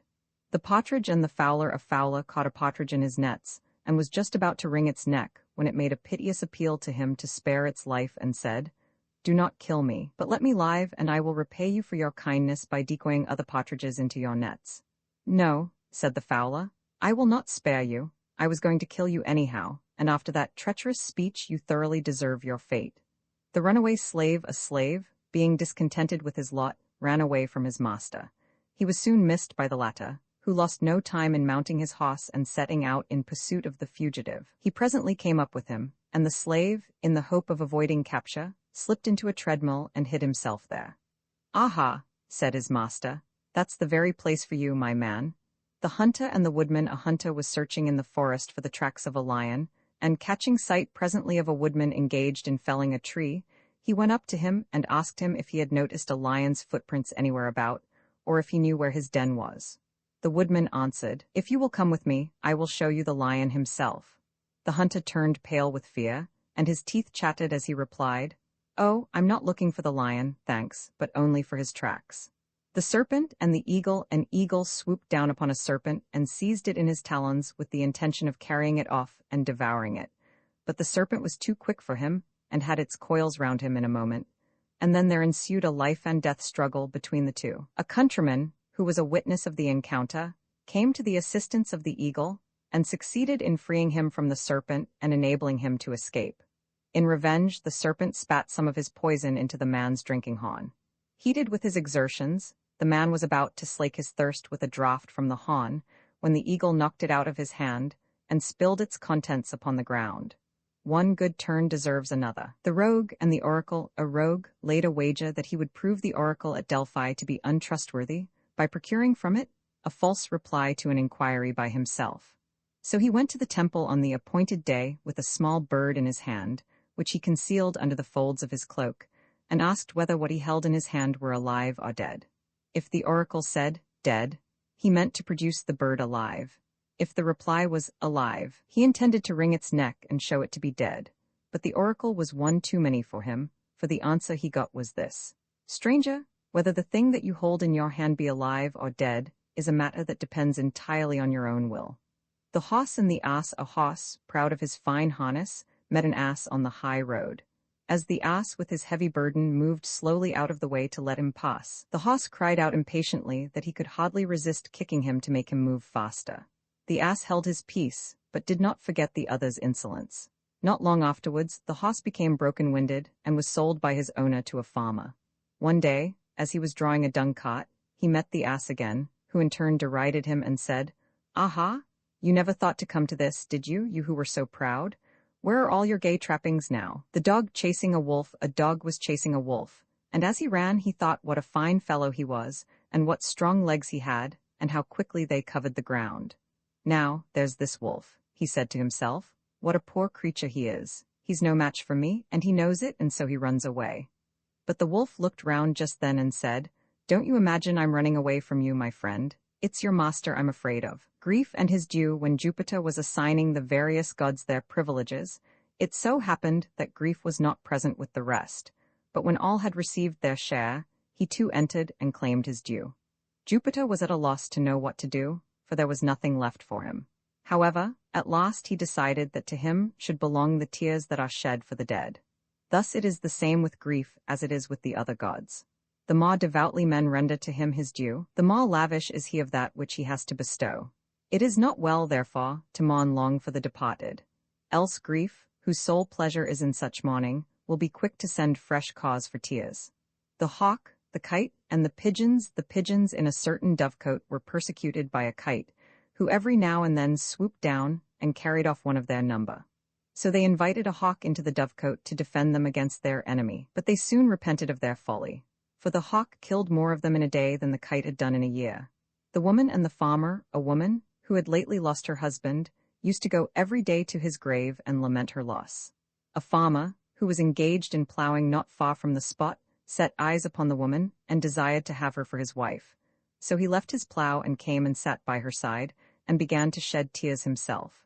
She asked him why he wept, and he replied, "I have lately lost my wife, who was very dear to me, and tears ease my grief." "And I," said she, "have lost my husband." And so for a while they mourned in silence. Then he said, "Since you and I are in like case, shall we not do well to marry and live together? I shall take the place of your dead husband, and you, that of my dead wife." The woman consented to the plan, which indeed seemed reasonable enough, and they dried their tears. Meanwhile, a thief had come and stolen the oxen which the farmer had left with his plow. On discovering the theft, he beat his breast and loudly bewailed his loss. When the woman heard his cries, she came and said, "Why, are you weeping still?" To which he replied, "Yes, and I mean it this time." Prometheus and the making of man at the bidding of Jupiter. Prometheus set about the creation of man and the other animals. Jupiter, seeing that mankind, the only rational creatures, were far outnumbered by the irrational beasts, bade him redress the balance by turning some of the latter into men. Prometheus did as he was bidden, and this is the reason why some people have the forms of men but the souls of beasts. The swallow and the crow. A swallow was once boasting to a crow about her birth. "I was once a princess," said she, "the daughter of a king of Athens, but my husband used me cruelly, and cut out my tongue for a slight fault. Then, to protect me from further injury, I was turned by Juno into a bird." "You chatter quite enough as it is," said the crow. "What you would have been like if you hadn't lost your tongue, I can't think." The hunter and the horseman. A hunter went out after game, and succeeded in catching a hare, which he was carrying home with him when he met a man on horseback, who said to him, "You have had some sport, I see, sir," and offered to buy it. The hunter readily agreed, but the horseman had no sooner got the hare in his hands than he set spurs to his horse and went off at full gallop. The hunter ran after him for some little distance, but it soon dawned upon him that he had been tricked, and he gave up trying to overtake the horseman, and to save his face, called after him as loud as he could, "All right, sir, all right, take your hare." It was meant all along as a present. The goatherd and the wild goats. A goatherd was tending his goats out at pasture, when he saw a number of wild goats approach and mingle with his flock. At the end of the day, he drove them home, and put them all into the pen together. Next day the weather was so bad that he could not take them out as usual, so he kept them at home in the pen, and fed them there. He only gave his own goats enough food to keep them from starving, but he gave the wild goats as much as they could eat and maw, for he was very anxious for them to stay, and he thought that if he fed them well, they wouldn't want to leave him. When the weather improved, he took them all out to pasture again, but no sooner had they got near the hills than the wild goats broke away from the flock and scampered off. The goatherd was very much disgusted at this, and roundly abused them for their ingratitude. "Rascals," he cried, "to run away like that after the way I've treated you." Hearing this, one of them turned round and said, "Oh yes, you treated us all right, too well, in fact. It was just that put us on our guard. If you treat newcomers like ourselves so much better than your own flock, it's more than likely that, if another lot of strange goats joined yours, we should then be neglected in favor of the lost comers." The nightingale and the swallow. A swallow, conversing with a nightingale, advised her to quit the leafy coverts where she made her home, and to come and live with men, like herself, and nest under the shelter of their roofs. But the nightingale replied, "Time was when I too, like yourself, lived among men, but the memory of the cruel wrongs I then suffered makes them hateful to me, and never again will I approach their dwellings. The scene of past sufferings revives painful memories. The traveler and Fortune. A traveler, exhausted with fatigue after a long journey, sank down at the very brink of a deep well, and presently fell asleep. He was within an ace of falling in, when Dame Fortune appeared to him and touched him on the shoulder, cautioning him to move further away. "Wake up, good sir, I pray you," she said. "Had you fallen into the well, the blame would have been thrown not on your own folly but on me, Fortune." Imprint. This ebook is the product of many hours of hard work by volunteers for Standard eBooks, and builds on the hard work of other literature lovers made possible by the public domain. This particular ebook is based on a transcription from Project Gutenberg and on digital scans from the Internet Archive. The source text and artwork in this ebook are believed to be in the United States public domain. That is, they are believed to be free of copyright restrictions in the United States. They may still be copyrighted in other countries, so users located outside of the United States must check their local laws before using this ebook. The creators of, and contributors to, this ebook dedicate their contributions to the worldwide public domain via the terms in the CC 01.0 Universal Public Domain Dedication. For full license information, see the uncopyright at the end of this ebook. Standard eBooks is a volunteer-driven project that produces ebook editions of public domain literature using modern typography, technology, and editorial standards, and distributes them free of cost. You can download this and other ebooks carefully produced for true book lovers at standardbooks.org. Introduction: Aesop embodies an epigram not uncommon in human history. His fame is all the more deserved because he never deserved it. The firm foundations of common sense, the shrewd shots at uncommon sense that characterize all the fables, belong not him but to humanity. In the earliest human history, whatever is authentic is universal, and whatever is universal is anonymous. In such cases, there is always some central man who had first the trouble of collecting them, and afterwards the fame of creating them. He had the fame, and, on the whole, he earned the fame. There must have been something great and human, something of the human future and the human past, in such a man, even if he only used it to rob the past or deceive the future. The story of Arthur may have been really connected with the most fighting Christianity of falling Rome, or with the most heathen traditions hidden in the hills of Wales. But the word map, or Mallory, will always mean King Arthur, even though we find older and better origins than the Mabinogion, or write later and worse versions than the Idylls of the King.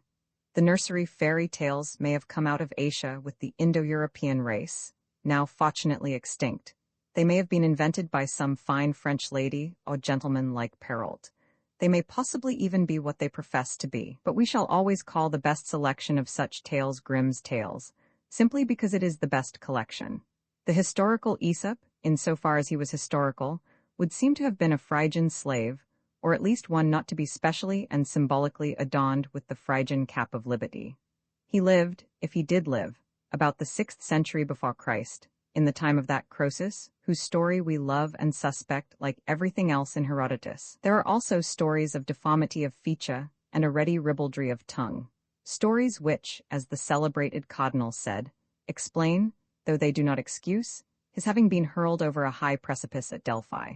It is for those who read the Fables to judge whether he was really thrown over the cliff for being ugly and offensive, or rather for being highly moral and correct. But there is no kind of doubt that the general legend of him may justly rank him with a race too easily forgotten in our modern comparisons, the race of the great philosophic slaves. Aesop may have been a fiction like Uncle Remus. He was also, like Uncle Remus, a fact. It is a fact that slaves in the old world could be worshipped like Aesop, or loved like Uncle Remus. It is odd to note that both the great slaves told their best stories about beasts and birds, but whatever be fairly due to Aesop, the human tradition called Fables is not due to him. This had gone on long before any sarcastic freedman from Phrygia had or had not been flung off a precipice. This has remained long after. It is to our advantage, indeed, to realize the distinction, because it makes Aesop more obviously effective than any other fabulist. Grimm's tales, glorious as they are, were collected by 2 German students, and if we find it hard to be certain of a German student, at least we know more about him than we know about a Phrygian slave.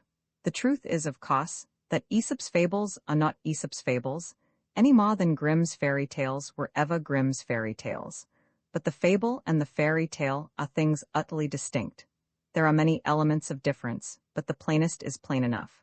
There can be no good fable with human beings in it. There can be no good fairy tale without them. Aesop, or Babrius, or whatever his name was, understood that for a fable, all the persons must be impersonal. They must be like abstractions in algebra, or like pieces in chess. The lion must always be stronger than the wolf, just as 4 is always double of 2. The fox in a fable must move crooked, as the knight in chess must move crooked. The sheep in a fable must march on, as the pawn in chess must march on. The fable must not allow for the crooked captures of the pawn. It must not allow for what Balzac called the revolt of a sheep. The fairy tale, on the other hand, absolutely revolves on the pivot of human personality. If no hero were there to fight the dragons, we should not even know that they were dragons. If no adventurer were cast on the undiscovered island, it would remain undiscovered. If the miller's third son does not find the enchanted garden where the 7 princesses stand white and frozen, why then, they will remain white and frozen and enchanted. If there is no personal prince to find the sleeping beauty, she will simply sleep. Fables repose upon quite the opposite idea, that everything is itself, and will in any case speak for itself. The wolf will be always wolfish. The fox will be always foxy. Something of the same sort may have been meant by the animal worship, in which Egyptian and Indian and many other great peoples have combined. Men do not, I think, love beetles or cats or crocodiles with a wholly personal love. They salute them as expressions of that abstract and anonymous energy in nature which to anyone is awful, and to an atheist must be frightful. So in all the fables that are or are not Aesop's, all the animal forces drive like inanimate forces, like great rivers or growing trees. It is the limit and the loss of all such things that they cannot be anything but themselves. It is their tragedy that they could not lose their souls. This is the immortal justification of the fable, that we could not teach the plainest truths so simply without turning men into chessmen. We cannot talk of such simple things without using animals that do not talk at all. Suppose, for a moment, that you turn the wolf into a wolfish baron, or the fox into a foxy diplomatist. You will at once remember that even barons are human. You will be unable to forget that even diplomatists are men. You will always be looking for that accidental good humor that should go with the brutality of any brutal man, for that allowance for all delicate things, including virtue, that should exist in any good diplomatist. Once put a thing on 2 legs instead of 4 and pluck it of feathers, and you cannot help asking for a human being, either heroic, as in the fairy tales, or unheroic, as in the modern novels. But by using animals in this austere and arbitrary style, as they are used on the shields of heraldry, or the hieroglyphics of the ancients, men have really succeeded in handing down those tremendous truths that are called truisms. If the chivalric lion be red and rampant, it is rigidly red and rampant. If the sacred ibis stands anywhere on 1 leg, it stands on 1 leg forever. In this language, like a large animal alphabet, are written some of the first philosophic certainties of men.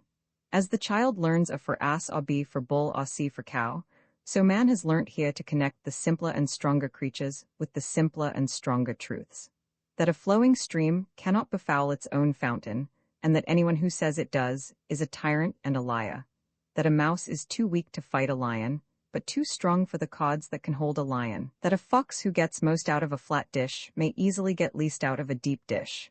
That the crow whom the gods forbid to sing, the gods nevertheless provide with cheese. That when the goat insults from a mountain top, it is not the goat that insults, but the mountain. All these are deep truths deeply graven on the rocks wherever men have passed. It matters nothing how old they are, or how new. They are the alphabet of humanity, which, like so many forms of primitive picture writing, employs any living symbol in preference to man. These ancient and universal tales are all of animals, as the latest discoveries in the oldest prehistoric caverns are all of animals.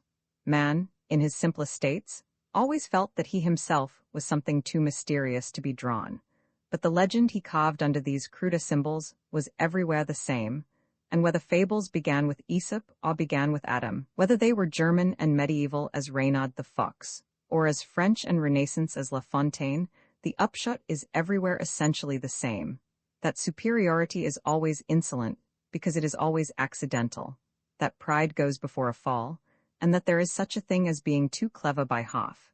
You will not find any other legend but this written upon the rocks by any hand of man. There is every type and time of fable, but there is only one moral to the fable, because there is only one moral to everything. G.K. Chesterton, Fables by Aesop. Translated by V.S. Vernon Jones. Uncopyright. May you do good and not evil. May you find forgiveness for yourself and forgive others. May you share freely, never taking more than you give. Copyright pages exist to tell you that you can't do something. Unlike them, this uncopyright page exists to tell you that the writing and artwork in this ebook are believed to be in the United States public domain, that is, they are believed to be free of copyright restrictions in the United States. The United States public domain represents our collective cultural heritage, and items in it are free for anyone in the United States to do almost anything at all with, without having to get permission. Copyright laws are different all over the world, and the source text or artwork in this ebook may still be copyrighted in other countries. If you're not located in the United States, you must check your local laws before using this ebook. Standard ebooks makes no representations regarding the copyright status of the source text or artwork in this ebook in any country other than the United States. Non-authorship activities performed on items that are in the public domain, so-called sweat of the brow work, don't create a new copyright. That means that nobody can claim a new copyright on an item that is in the public domain for, among other things, work like digitization, mock-up, or typography. Regardless, the contributors to this ebook release their contributions under the terms in the CC 01.0 Universal Public Domain dedication, thus dedicating to the worldwide public domain all of the work they've done on this ebook, including but not limited to metadata, the title page, imprint, colophon, this uncopyright, and any changes or enhancements to, or mock-up on, the original text and artwork. This dedication doesn't change the copyright status of the source text or artwork. We make this dedication in the interest of enriching our global cultural heritage, to promote free and libre culture around the world, and to give back to the unrestricted culture that has given all of us so much. Table of Contents Landmarks